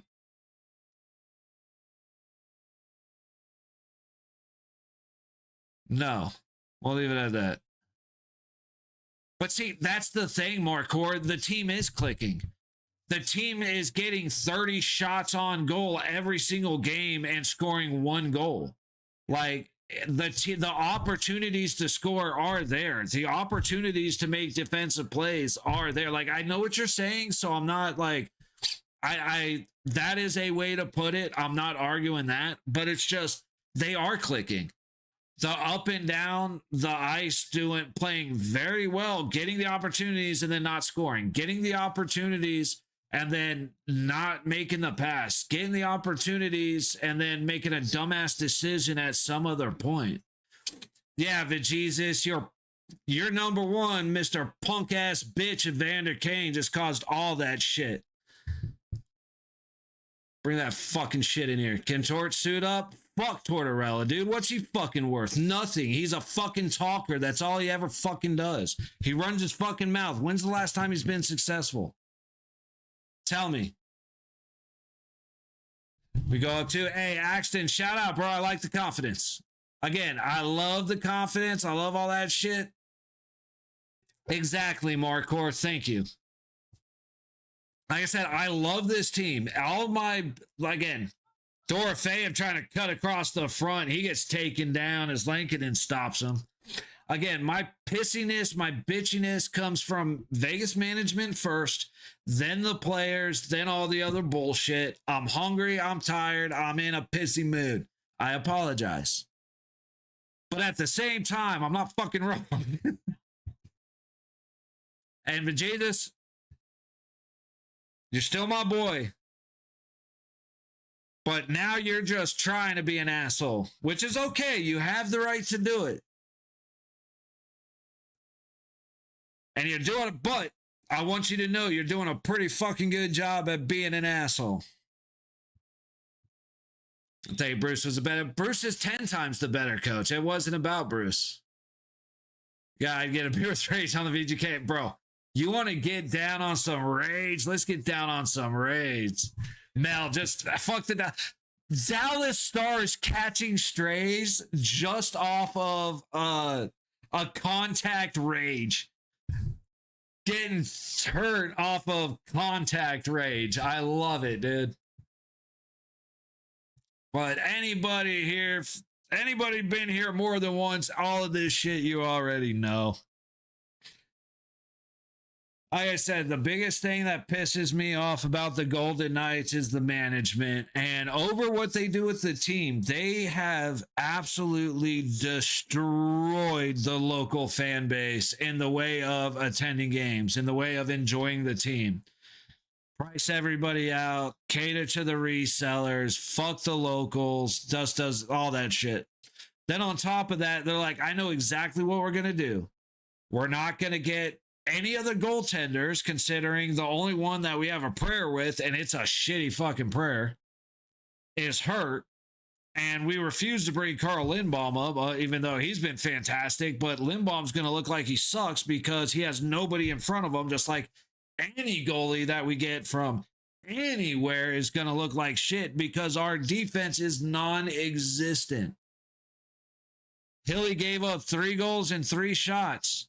You might be able to blame him for 1. When you give up 3-on-1 breakaways, 2-on-1 breakaways, and power plays, what do you fucking expect? Happy Monday, everybody. I hope you're having a fantastic night. It's a cool 80 degrees. I don't know why I said cool, because it's fucking hot in Vegas. I can't even try and be fucking positive about the weather, dude. Fuck. I mean, at this point, you must watch. I can't really get worse. It says McCarl went to be evaluated, and they'll know more tomorrow. When we get to intermission, I'll take a peek over, see if we can find his the injury. And like, but Jesus, look, straight up, dude, I'll give this one to you because I want nothing but bad for glove save Lankinen on a storming in. Who's that, Hurdle? But Hurdle couldn't hit the back of the net if you fucking. Okay, I want to say bad words. I have to not. Shooter, yeah, right? Dude, at this point in Marcor, literally. Goal before the end of second half. At least the Golden Knights aren't Canadian. The one they'd be thankful for. Fucking. You can stick around a little bit. I'm expecting a Canadian or two to get mad at you, but hey, USA, back-to-back World War champions. I mean, bro, women's hockey, men's hockey, sled hockey. The Canadian sport isn't even the Canadian anymore. It's brutal. It's rough. I couldn't imagine going through that or the experiences that someone like, say, a Vancouver fan might feel, knowing that that's all true. Plus, they're cheering on the worst team in the league. But you got to give it to them tonight because the worst team in the league is shitting on Vegas. It's a roller coaster of emotions. Vancouver working out of their own zone across the blue line through neutral, tipped in. Hannafin's going to try and chase it down, but Hill will miss. Play it in the trapezoid with nobody around him. Aiden Hill just fell down in the trapezoid with nobody near him for 20 feet, and he fell down trying to play the puck.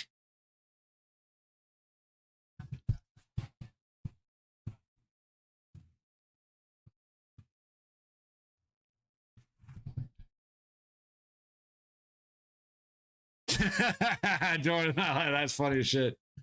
My favorite team has been fun. No expectation, but it's been solid recently. And White Cloud Olsen are on that team now. Yeah, fuckers. Could you imagine Calgary being like, wait. You want to give us what for who? You want what for? Yeah, here. Like I said, Jordan, it's the big thing with professional hockey at the moment is there are 2 universal truths. The officials are absolute dumpster fires. They are shit. They suck. Fuck the Edmonton Oilers. Those are the only 2 truths in hockey. Vancouver taking it down into that high corner, back behind Hill. Theodore, giveaway Shea, trying to lose it from behind the net. Eventually, Vegas does get it out. Barbashev trying to chase it down, wide open in the middle, shot, and score. Giveaway Shea.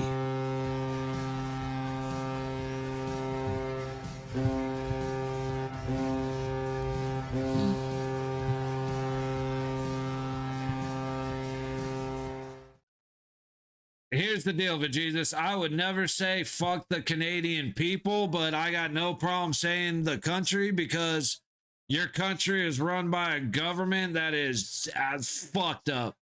And I will say it as that. I never mean it towards the people.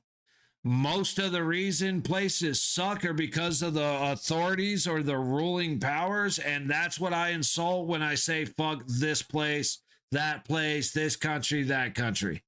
I will clear that right now, but I will absolutely talk shit in my preferred way. If that's not your preferred way, cheers, buddy. You're a better man than me. Like in South Park. I don't even vote, but yeah, bro, I respect. Like I said, now ADL here, that ain't my opinion. He's got the right to say his shit. You go at it with him. But you know what I mean when I say my shit. Coming everywhere is bullshit, in my opinion. A lot are up to, like I said. Hey, dude, we still got 2 minutes and 15 seconds, Axton. We got, like I said, everything, all the hate is a combination of me hating management, being fed up with the skaters because of the emotional and spiritual bullshit. You're grown-ass men getting paid a lot of money to play a game. Get fucking emotional. And the fact that I'm hungry and tired, so I'm a little bit pissy and bitchy. But it's hockey games are 60 minutes long for a reason. Riley Smith with a shot hits Lankinen in the crest. Puck to the low boards. Vancouver fighting for their life. Puck comes up. Lazon keeps it in, but a shot goes wide. Korczak collects in the corner, puts it on net to Lankinen, and he will glove and freeze it. From being England. Yeah, it's just a longer journey for the new arrivals to get to Canada, but it's coming.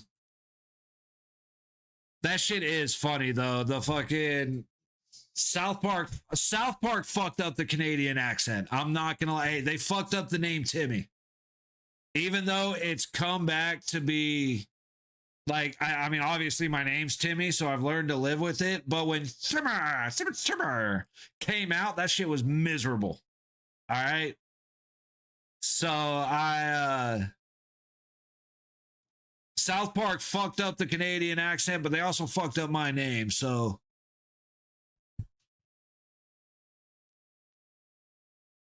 2 minutes on the clock in the second period. Puck on the high boards, trying to feed Hurdle in the middle. There's a Canuck without a stick. He's clearing back to the bench. Puck goes way up high over the net, off the back glass. Hurdle collects, makes it to Barbashev up to the point. Low point shot, misses the net wide. Back up the high boards. Vancouver works it out to neutral. I don't remember if I went and got my high five. Shot and score, Riley Smith.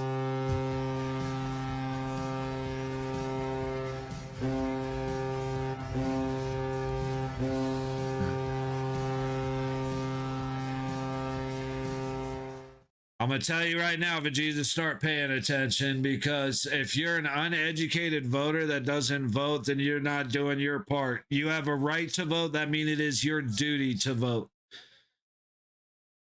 Any rights that you are given by the Lord, it is your duty to exercise those rights. It is not an option at that point. This is great if you're still alive. Absolutely.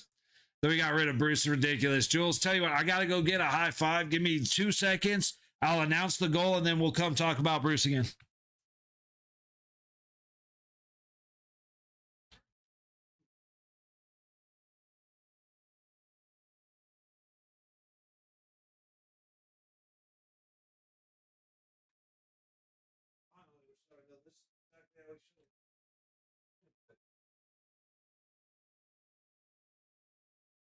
You're kidding. Oh, that's the one.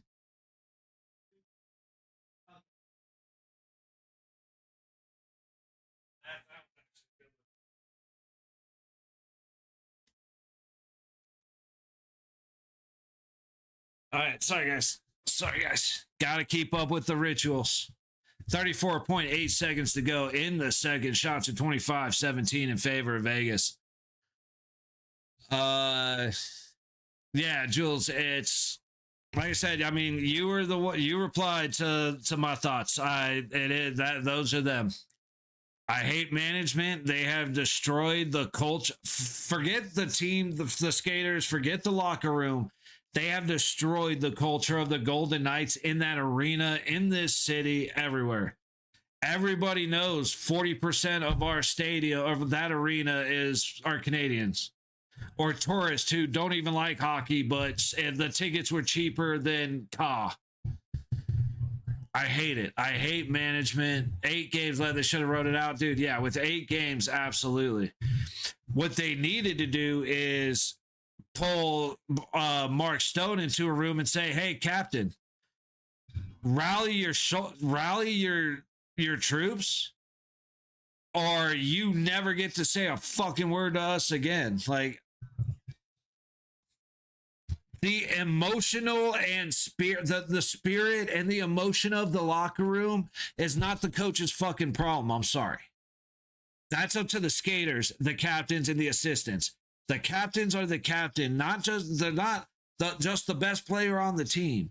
They are the ones, they're supposed to be the ones that everybody looks to for guidance. Everybody looks to help pulling their head out of their ass. And Stone, I thought he was that guy. Apparently not. But in the meeting with leadership,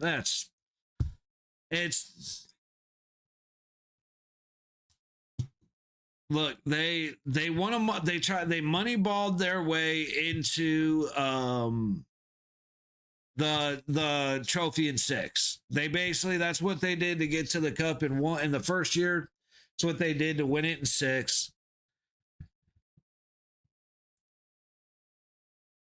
Tortorella is not an improvement on Cassidy. They're keeping Cassidy's systems in. And like that, Tortorella said, we're playing Cassidy hockey. I'm just here for the emotional side of things.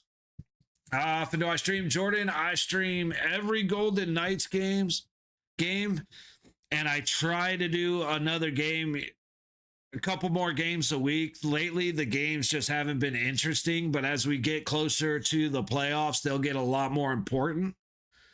So up until playoffs, we will do every Golden Knights game and trying to do a game a day, but that hasn't been working out very well.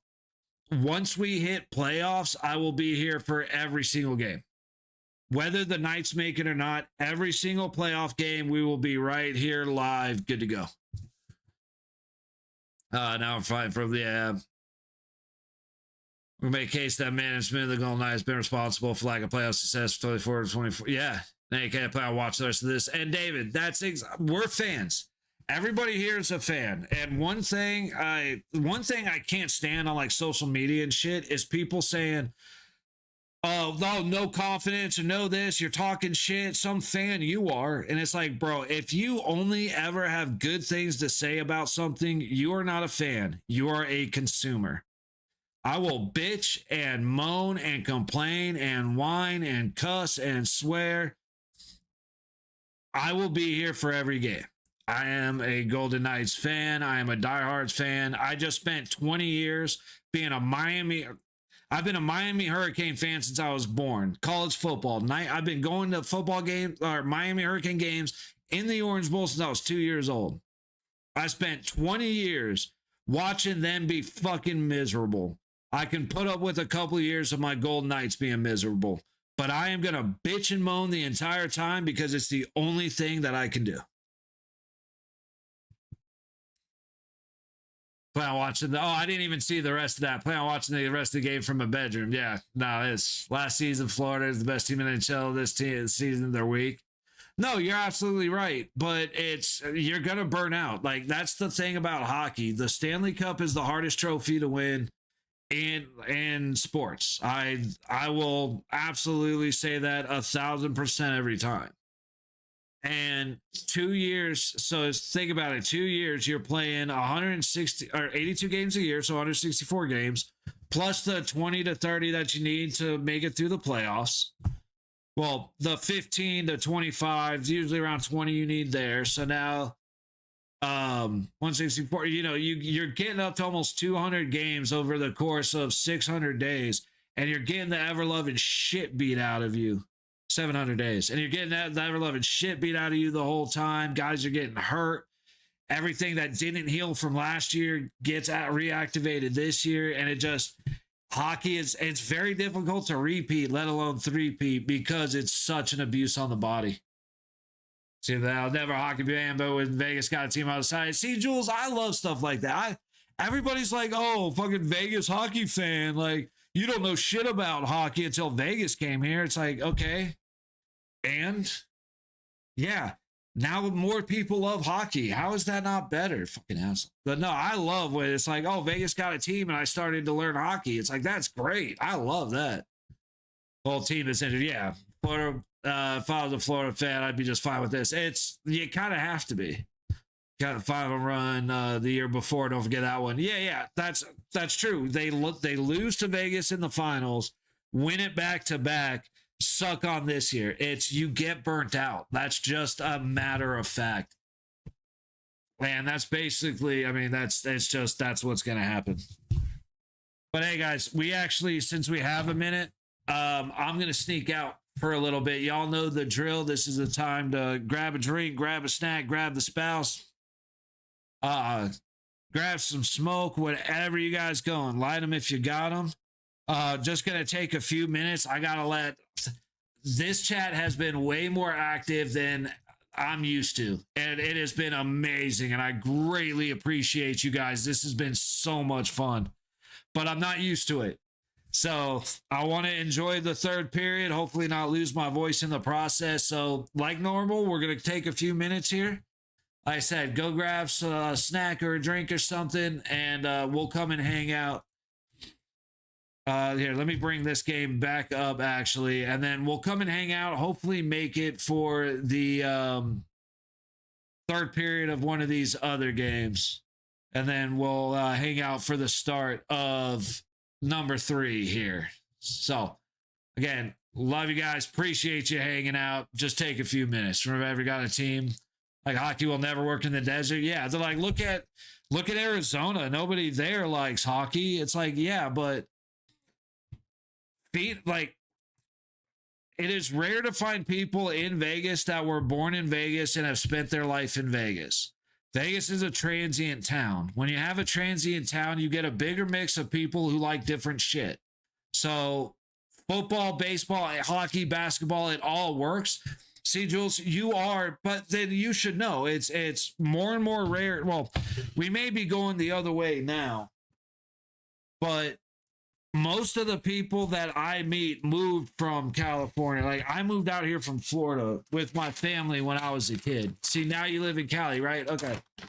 So yeah, there's, like I said, the from Vegas crowd is not as big of a crowd as a lot of other places. So like Arizona, Phoenix, shit like that.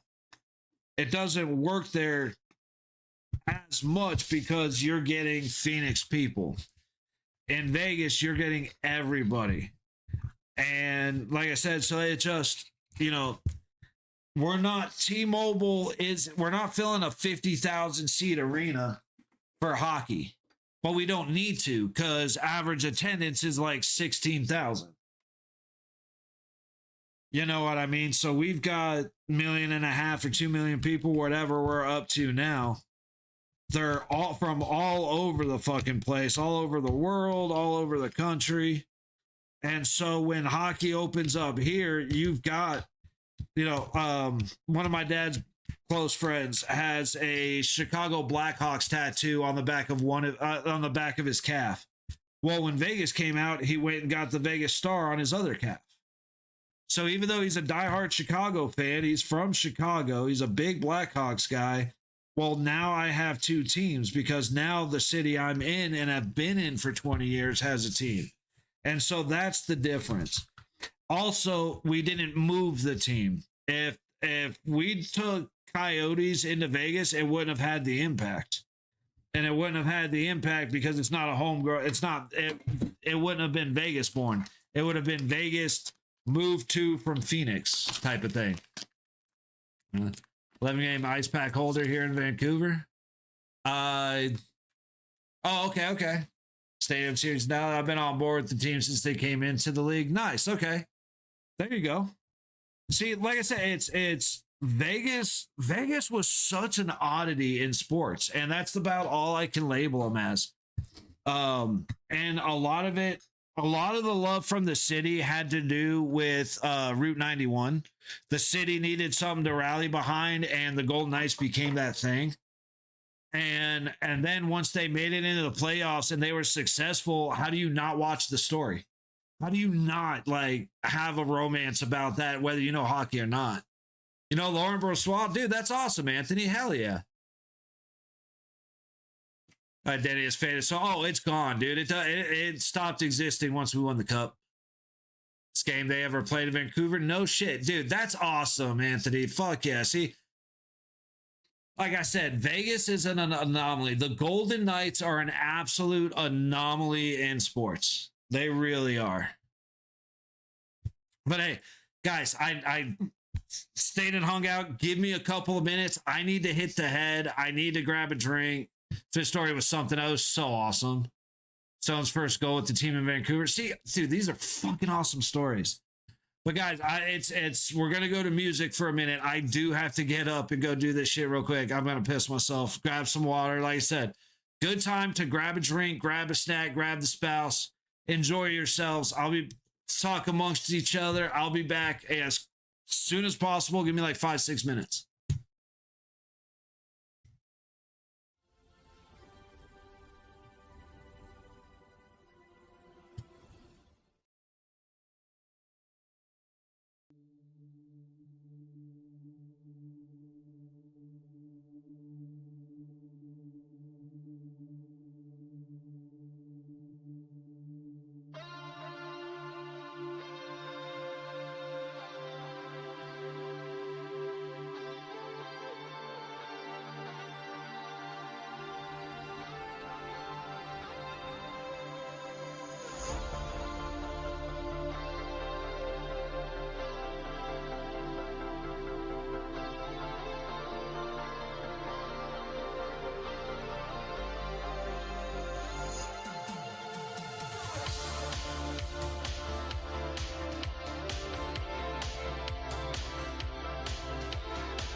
Here, guys, I'm back. Give me just a second here.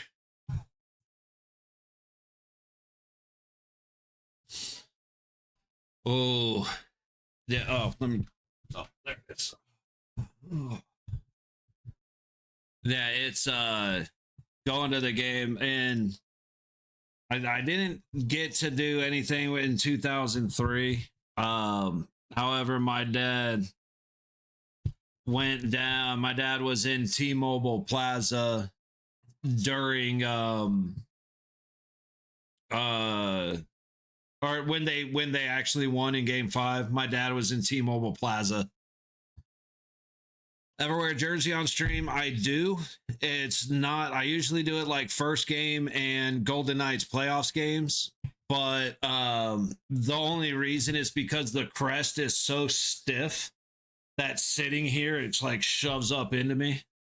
And so I've got to kind of, I've just been lazy. I usually only wear it to games or like during important games. It'll be a good luck charm.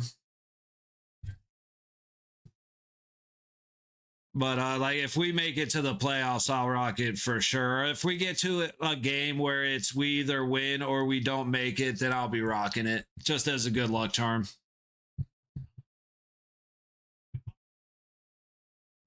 Just got a custom gold jersey. It's so itchy, but it's so Vegas. It's funny. My sister got my dad a custom gold jersey, and I'm so envious of that thing. I love it. It's the gold is so gaudy. I hated it so much at first, but it has grown on me. I hate that they phased out the gray, but I do like it. Be at the game here and on the 7th. Hey, dude, we'll be right here. Shot from the top dot. Lankinen makes the save. A fluttering puck goes off of Howden. I think he went down, and it was a little slow standing back up. Rossi working into the low corner. Hannafin gets it to Eichel. He gets rubbed off the puck, and now Eichel with room. He's heading in right up the middle, cutting to a backhand. Lankinen makes the stop, kicks the puck away to the backboards. Jack Eichel cannot. Come on, dude. Yeah, Dijon Mustard's a good. That's pretty good. That's pretty right on the money. They are like, there is a little bit more. They're vibrant, but that's a good one. The gray jersey was my favorite. That's, like I said, that's, you got my man who I'm a little pissed at Stone right now. Lazon is somebody else go down. No calls there. Little reverse hit from Hurdle. Puck across the crease to the low point of the Vancouver zone. Lazon fires it down. Hurdle takes it off the backboards. But Lankinen makes the stop. Puck going all the way back down to the Vegas zone for an icing. I have two of them. Nice. When they announced they were getting rid, I was so mad that Jill's 100%. I said, I got my boy and my favorite, and then my second favorite is actually our whites. I love our away jersey. The white looks so good, but I would destroy a white jersey. It is what it is. But and then the retro throwback is a Carrier jersey. Jersey's so stupid, I hate it. Especially when you suspend guys for gambling and then they come back with Circa Sports or FanDuel or whatever. There's Abbotsford here a few weeks back. See, that's awesome, Anthony. I haven't been to a Silver Knights game at Dollar Loan Center yet. That's on the list to do. Stoney fighting for the puck behind the Vancouver net, but the Canucks come away with it and take the high road all the way down to Aiden Hill. Theodore passes it behind the net to McNabb, to Marner, across to Theodore, up the ice, and in goes Barbashev on the high boards, into the corner, trying to set it back at the top of the high circle. Shot hits a skate. Vancouver's going back the other way. Vegas will do for hometown series jersey next year. That's a good question, Jules. Our Denver Pioneers will be in Vegas for another Frozen Four. Nice. Hey, I will support Pioneers. I don't know college hockey at all. So whoever you're pulling for, I am 100% down to throw 100% support behind. We may check out that championship. We'll see.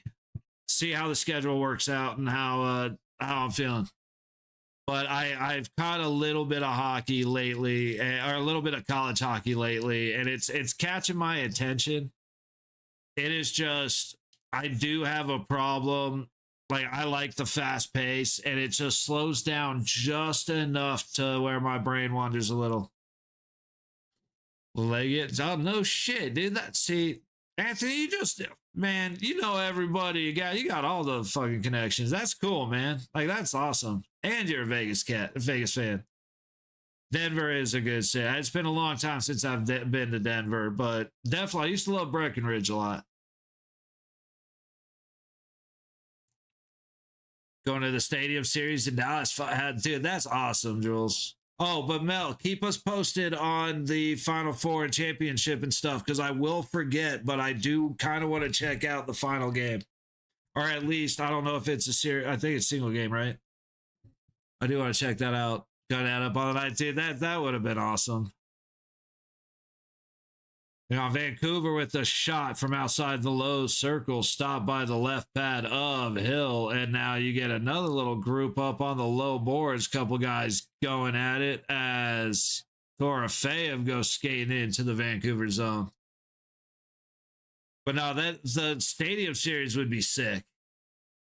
Like, that definitely would be. I like the Stadium Series. Hey, Jesus, don't come in here with that reverse psychology bullshit. I see you. Shot from the low point, gloved by Hill and frozen. 5 minutes gone in the third. Shots at 26-19 Vegas. Yeah, right, exactly. Drafted by Edmonton in 2012. Oh, see, it must have sucked to have to disown him briefly until he got out of Edmonton. Because, like I said it once, I will say it again. There are two universal truths, no matter who you like, who you hate. Two universal truths in hockey. At this moment, and on March 30th, 2026, the only two things that are universally true: the officials suck, fuck the Edmonton Oilers. I don't make up the rules. I just think of what they are and write them down. They just please bring back, dude. There's no way Washington's giving up LT. Fuck out through the middle, misses everybody. See, at the Oilers, it's a universal truth. Like I said, I think Edmonton fans look down at the jersey they're wearing and they go, "Oh, fuck. Why? When did that? Why? Yeah, I'm with you. They wasted my nephew's career, Edmonton. Yeah, see, everybody hates Edmonton. Everybody can't stand McDavid and John. Dude, McDavid gets away with so much. The last game we played, and I think we watched him play Dallas or Colorado. Shot from outside the low circle on Hill, but he makes the save.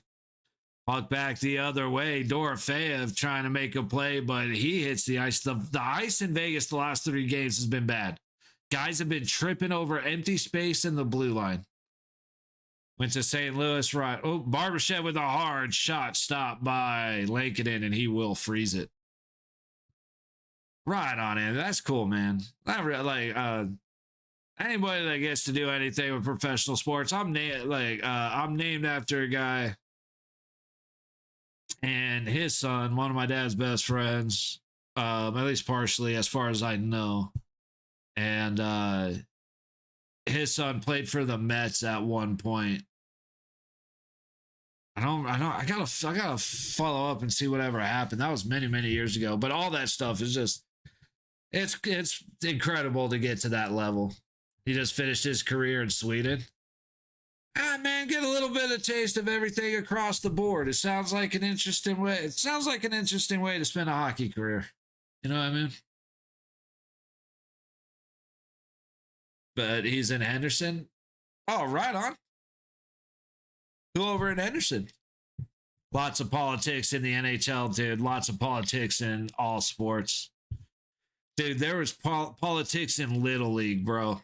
Like, I stopped playing baseball because I got sick of the coach's kid being a useless piece of shit, but getting all the priority. That was the biggest thing that completely turned me off from playing baseball as a kid.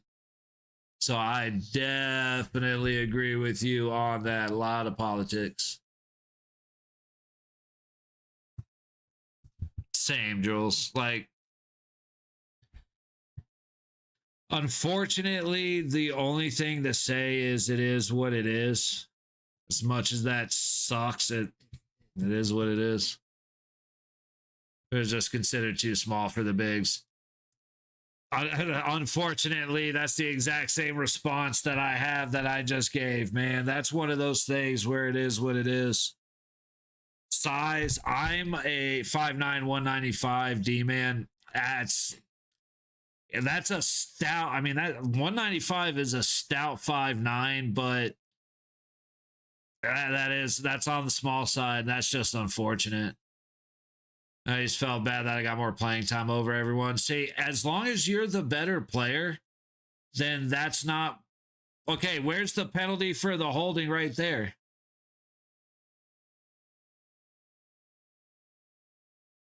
Yeah, like I said, Anthony, it's unfortunately that's just a little too small. But getting to the level to where that means you have the skill. So that's impressive as hell. But yeah, Jules, it's as long, ooh, puck to Lincoln in, but easily fought away and then cleared. Barbashev getting a hit. 7 minutes gone in the third. Shots are 29-20 Vegas. But yeah, like I was coached by my dad. But my dad was harder on me than any other coach or parent, anything else. Like I earned my way every step. Like I better be on my P's and Q's or else I was on the bench. But then you had guys where it's my birthday. I'm like, ooh, puck trying to get shoved in on Hill. He actually did a good job of stuffing him. But like, it's my birthday. I'm like 10 probably. We played 7 innings. I'm 6 innings into a no-hitter, and I get pulled so that his son can pitch. It was that kind of shit. The kid would show up an hour late to practice, yet he would be first to bat at batting practice, and then he wouldn't be in the field at all or do any conditioning. That shit. What are your thoughts on Cassidy getting fired? Not to make you go and search. I'll do abbreviated version because pretty much the whole stream I've talked about it. I think it's stupid as shit. Cassidy wasn't the problem. The problem is the management and the skaters. Management didn't do enough to build their defense, considering our defense is non-existent. They didn't do enough for our goalies, considering how bad our goalies have been. I don't have faith in Carter Hart like some people seem to have, but a lot of people seem to agree. Cassidy was not the problem. The players aren't bought in, yet they're supposedly going to keep using the same system. But Tort's just here for emotional and spiritual development. That's your grown-ass adult professional athletes being paid. Play with emotion. Figure it out. Tony needs to be a better captain. Because the locker room is inside the locker room, off the ice is his responsibility as captain. But they fucked up when they kept Hill over LT. They fucked up when I hate that they got rid of White Cloud. Bringing in Anderson was a terrible idea. They didn't do enough to bring in goalies. And so the desperate act from management that I don't even think realize how bad they fucked everything up. I think they did the right thing. And so, but in a desperate move to not accept that they may have screwed up, they got rid of the coach. And they bring in a guy who hasn't seen success at even divisionally since 2017. So It is what it is. Vancouver, this game is not a game I am using to judge anything because it's Vancouver. The next game I'm not using to judge anything because it's Calgary. When we play Edmonton, we'll see if Tortorella has an effect. This team isn't playing with enough intensity. They have no emotion. We saw, yeah, exactly. No, it's everybody's complacent. And I don't understand why. Like, there really is, when it was the last 2 years, as it came up for the break for Four Nations and the Olympics, the guys looked like they didn't want to be there. And then when they got back, they looked like they didn't want to be there. They just, if the game starts at 7, they show up at 8:15. If the game starts at 4, we'll see them at 5:30. There's no emotion, no intensity, no physicality. But again, I blame the Boer for the lack of physicality because he nipped the nuts off our boys and it's fucking pissed me off for a long time. But there's no grit. There's no... Look at the way that every single one of these guys played for their Olympic team, and then look at how they've played since they've been back. Mitch Marner's the only one that has played the same. He had a fire lit under him when Canada lost. And I have really liked Mitch Marner since the Olympics. Besides that, nobody else has played like they've played in the Olympics. No physicality, no attack, no offensive attack. I mean, occasionally you see a sprinkle of it in certain games, but that's it. You know, Braden McCallwell, nice. Definitely, if you give a cheer, have a cheers with them if you're able to. Spinning backhand, Marner not able to beat Lincoln. I always liked Bacall. I really did. I wasn't surprised when he was traded, especially with the group that we had, but I like him. I mean, Jack has a little. Jack's physicality disappeared. He hasn't been all his shit. Oh, big hit on the high boards. Let's see if something comes out of that. It looks like everybody's just going to play hockey good. That means it was clean. Hopefully we get a replay. That was contact. But there are goals from the last month. If you watch Jack Eichel, where he's reaching in instead of skating and taking his body into the play, his hips are back. Yeah, it was a night hit. At night, one of the Knights hit one of the Canucks. But like when you watch Eichel go into plays in front of the crease or into the boards, his hips are behind him and he's reaching out with his head back. I don't blame the guy for not going in and sacrificing his body on every play. But there is an occasion where you're going to take a bump or you have to deliver a bump and instead he reaches or he bails out of the play instead of making the pass. Those are the things that annoy me. Now, he's fast enough to where he avoids a lot of the instances where those things happen. But if you watch him when he ends up in front of the crease, when he ends up on a dot as a shot's coming in, going into the corner, you won't see him skate to the puck. You'll see him reach. That's the kind of shit that he wasn't doing in the Olympics and Four Nations. He was going into the boards. He was attacking. Oh yeah, former night. Yeah, no. Braden Pagel was clutch when he came in. I liked him. He was another guy that he didn't stand out to me in a way that blew me away. Not a lot of defensemen do, to be fair. The best compliment I could give him is you really didn't notice him until he did something right. Or until he did something like extra, until he did something really good. Otherwise, you kind of didn't notice him, which in my opinion is the best compliment that I can give to a defenseman. Especially if you're not like really how they want the crew built, you feel you may be a little temporary, you come in, you take a spot, and I don't notice you, that means everything you're doing is right. And then you do that little extra, you get a shot on goal, a good tip, you drive in, you make a move. If that's what I'm noticing, otherwise I don't see it, then you got to be playing good hockey, because otherwise you earn a nickname like Giveaway Shea Theodore, right? Or I bitch about how Anderson's been a flop.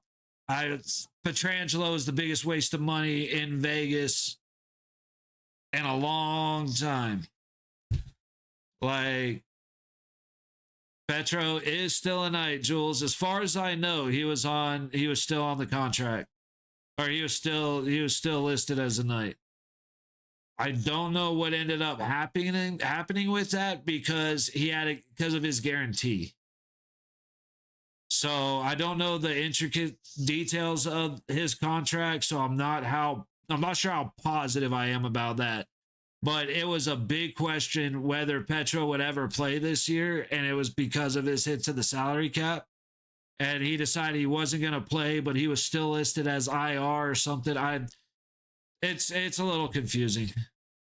Eichel trying to feed it up to the front of the net to Howden, can't get it through. Howden back behind Lakeinen, gets it to Dorofeyev in the corner up to the high point. Korzak back to Dorofeyev, leaving it for Hanifin, but it was a weak leave by Dorofeyev. That should be a penalty on Dorofeyev. He just got away with a blatant tripping to slow down a 2-on-1 the other way. I would be pissed.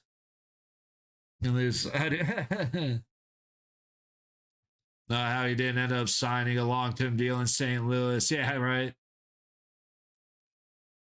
Dude, Tyrese, I understand that Vancouver did better than Vegas for most of the game.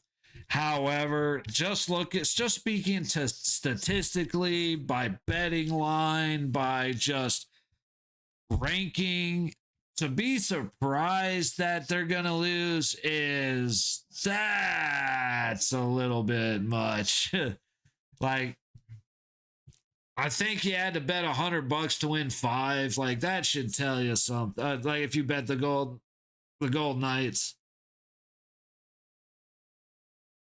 like, Vegas should be able to win this game 6-1.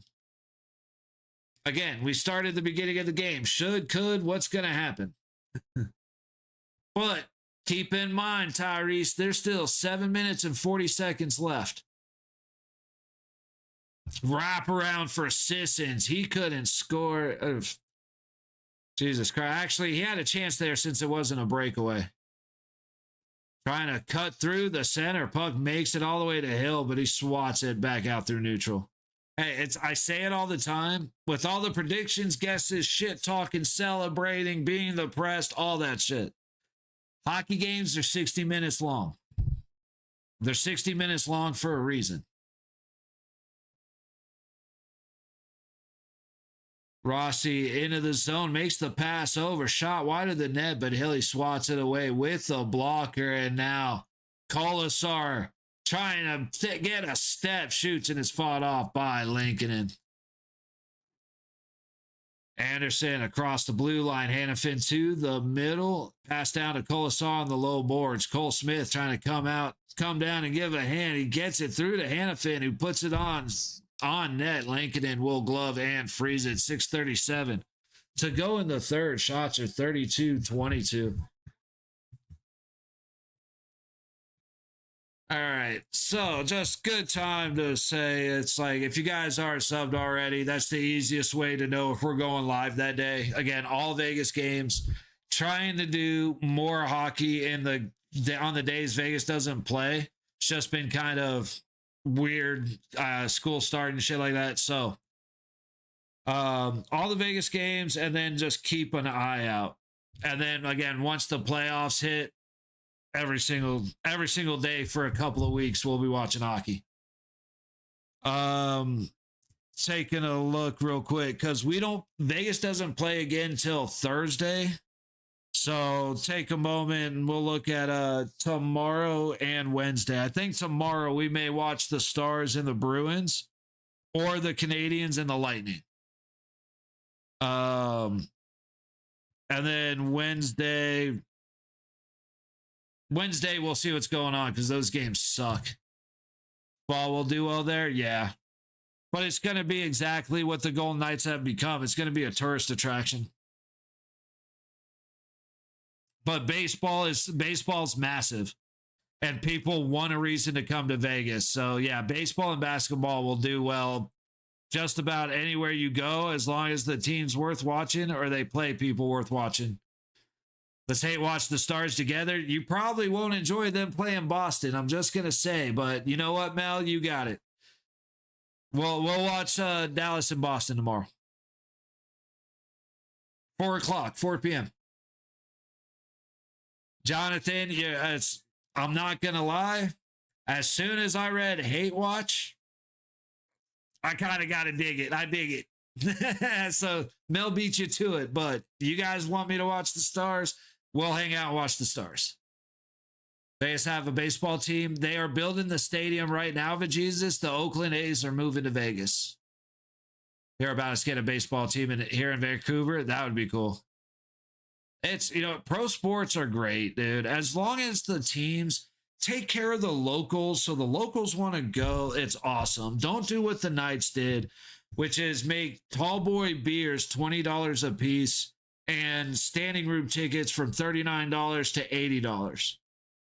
As long as you don't do that, it'll always be fun. Now, if we just play the horn after every game we win, I actually do have a whole win horn, a win buzzer, but I can't find it. But I'm down.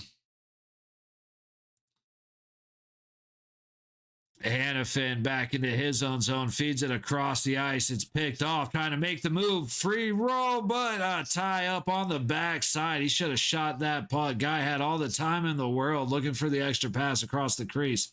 Shot on Hill, stopped. Puck up the glass, kept in at the blue line. 4.5 in the period, or in the game. Shot from the blue line. Just stung somebody out high. Sissons took it off the leg. And now the puck comes back through neutral. Vancouver from their own blue line working right back in through Hirokin.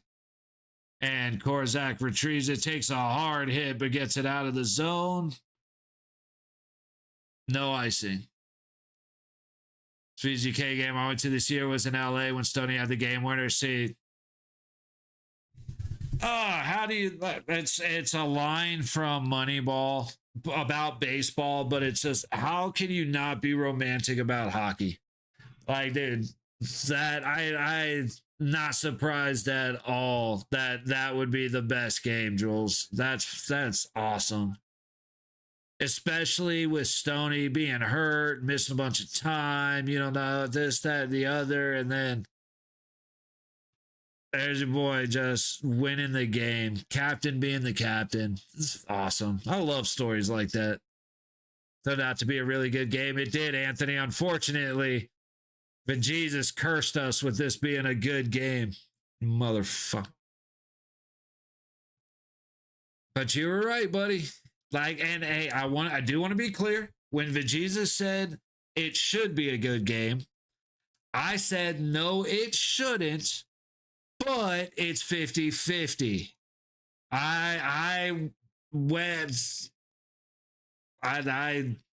hedged my bet. That's the word I'm looking for. I hedged my bet. Taking for McKinnon. Time left, Jules. We are at 3:40.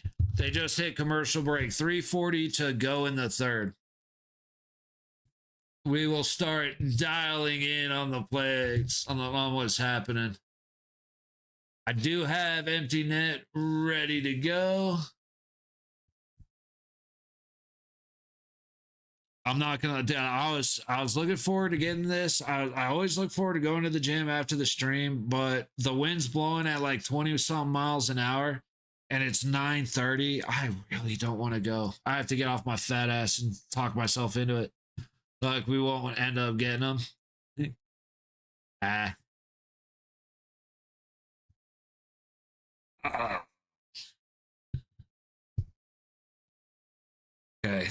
So hang on. While we do have commercial break, I do want to get back to this. So 4 o'clock tomorrow. Oh, I didn't realize the Bruins picked it up to 42 wins. Stars and the Bruins. We're here. 4 p.m. I'll have that ready to go. Golden Knights scan. Hey, it's possible, Jordan. And just know, tomorrow we will check in on a few games because the Canadians and the Lightning should be an absolute fight. Like it's the Lightning, and the Canadians are playing well. So if the Canadians can get up, get a couple scores on the board, Tampa's going to get pissed, and it should get interesting. Ottawa and Florida. That's going to be a fun game to watch. That has nothing to do with hockey. It's just going to be close to what Anaheim and Toronto was tonight. Devils and not the Devils, the Red Wings and the Penguins should be really fun hockey to watch.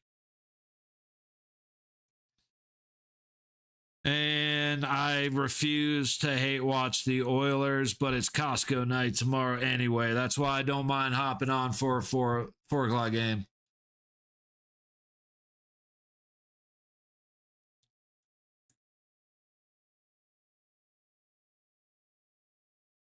Bluger on the dot against Dowd, just outside of the Vegas zone. Puck into Vegas territory. Theodore up the high boards. Hits a skate and stops. McNabb takes it at the blue line. Up the low wall. Cole Smith tips it in. Hronik, sorry. Kudokin. Puck back up into neutral. And tossed all the way around a hill. 3 1/4 to go in the game. Up the low wall and airmailed back to Vancouver territory.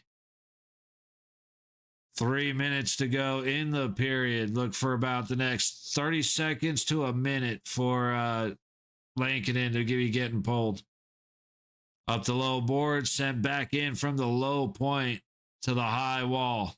Into the corner. Anderson tries to get it up, and hey, good for him. He does. His wife will be proud. Eichel's able to clear it to Marner. Hard into the corner. Vancouver recovers. 2:35 in the game. Inside the zone at the low point. Swung around the net. Cut off on the high wall. Eichel's able to touch it out. Right back in the other way comes Vancouver. 2:20. Hurdle battling on the boards. Vancouver keeps it in. Lankinen goes to the bench. Fed down the low wall. Hirokin. Pass back to the top of the high circle. Shot goes off the outside of the net and behind Hill. Up the low wall, and Vancouver barely able to keep it in, but they do. Across to the high point, back down the blue line. Looking for a tip. Hits his buddy in the middle of the ice. Puck goes straight up in the air. Hurdle's able to get it clear to neutral. Now a little battle, but Vancouver recovers. Minute 35. Vancouver from the top of their own circles.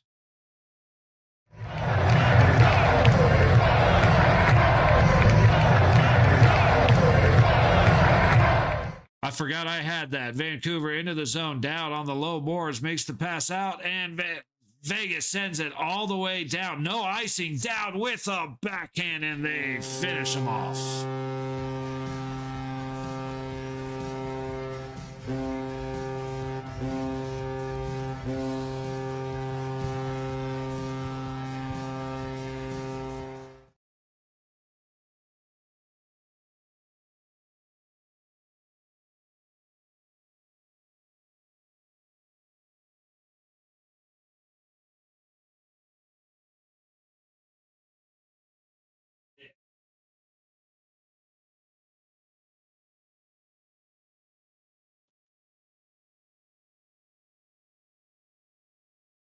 Absolutely, Anthony. Yep.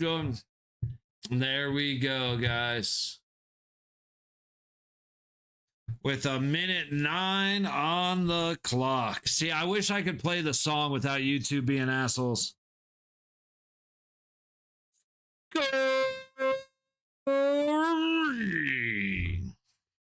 For your Golden Knights.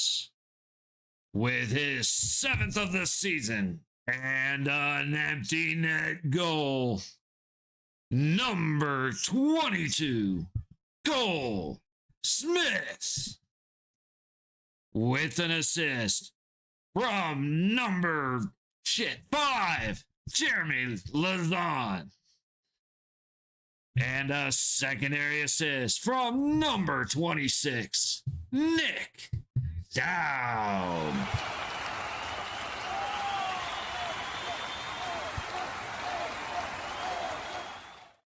Unfortunately, Jules, the way that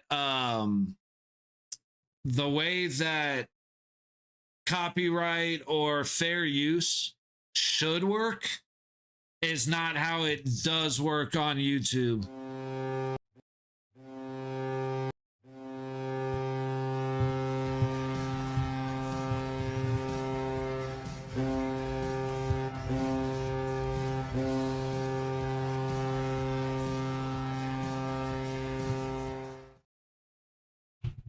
Hey, buddy. It was a good game like you thought it would be, man. So shout out to you calling that one, brother. Always good fun, man. Like definitely a closer game than it should have been. Hopefully against Calgary. Oh, hey, cheers, brother. Yeah, it's like I said, the only reason I don't want to go is because it's late and windy as shit. But we'll get there. But much love to Jesus, as always, brother. 1-0 in the Torts era, man. Again, against Vancouver. So, but I will tell you one thing. And again, I am not judging anything until we get to Edmonton. Once we get to Edmonton, Torts has some time with the team. The guys have some time with him. It's not Vancouver and Calgary. All right, so we'll have a little bit of an actual understanding for the Edmonton game. Now, of course, keep your eyes out because we will be here Thursday for Calgary, and then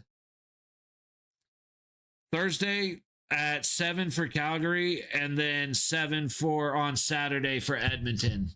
Edmonton, I'm getting some beers. Okay, so I'm gonna have some beers Saturday against Edmonton. Probably shouldn't because I'm gonna be screaming loud as a motherfucker, but hot there too. Hey.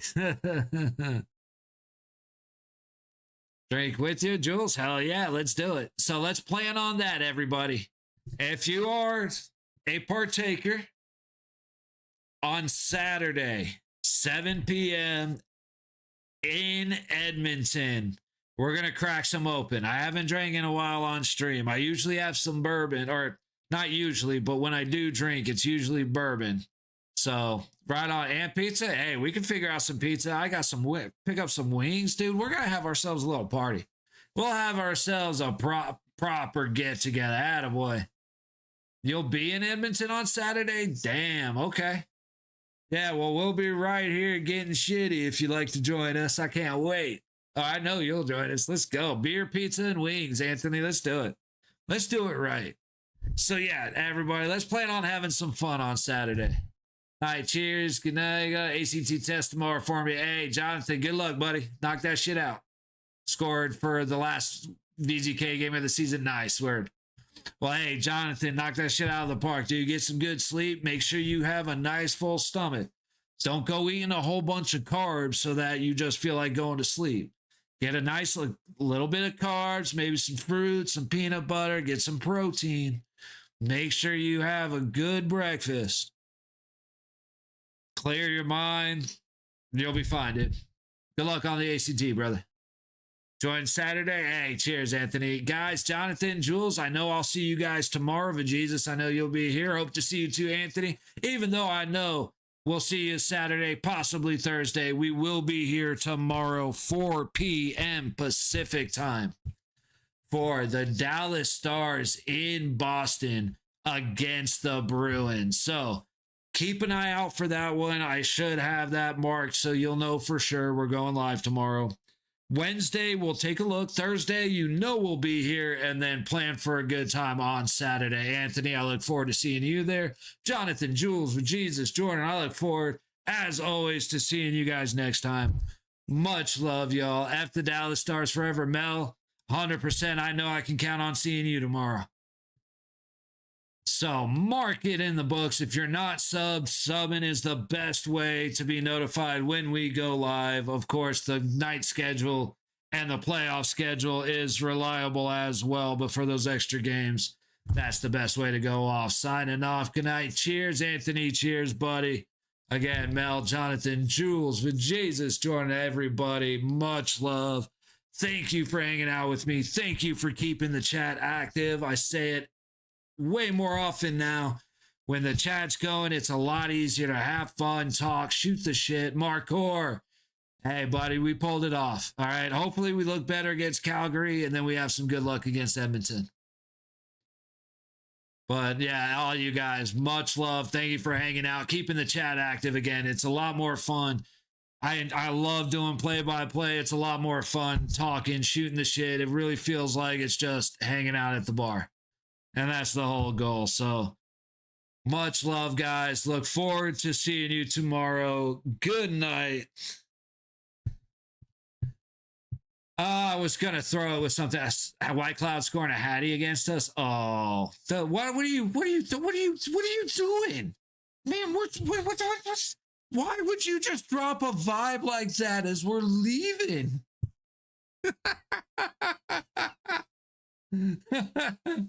Man, we're flying high. Can't wait to beat Calgary. Yeah, except when they were brokenhearted with the Whitey hat trick. Oh yeah, that's true. I guess I'll think about that until Thursday.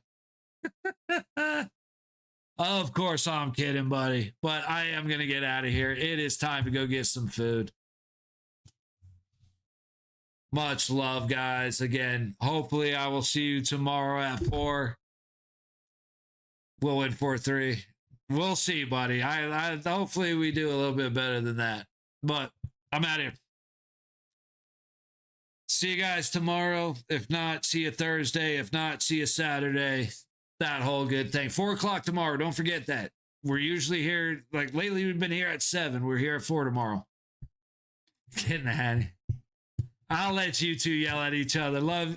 Much love for all you guys. Good night, everybody. See you later.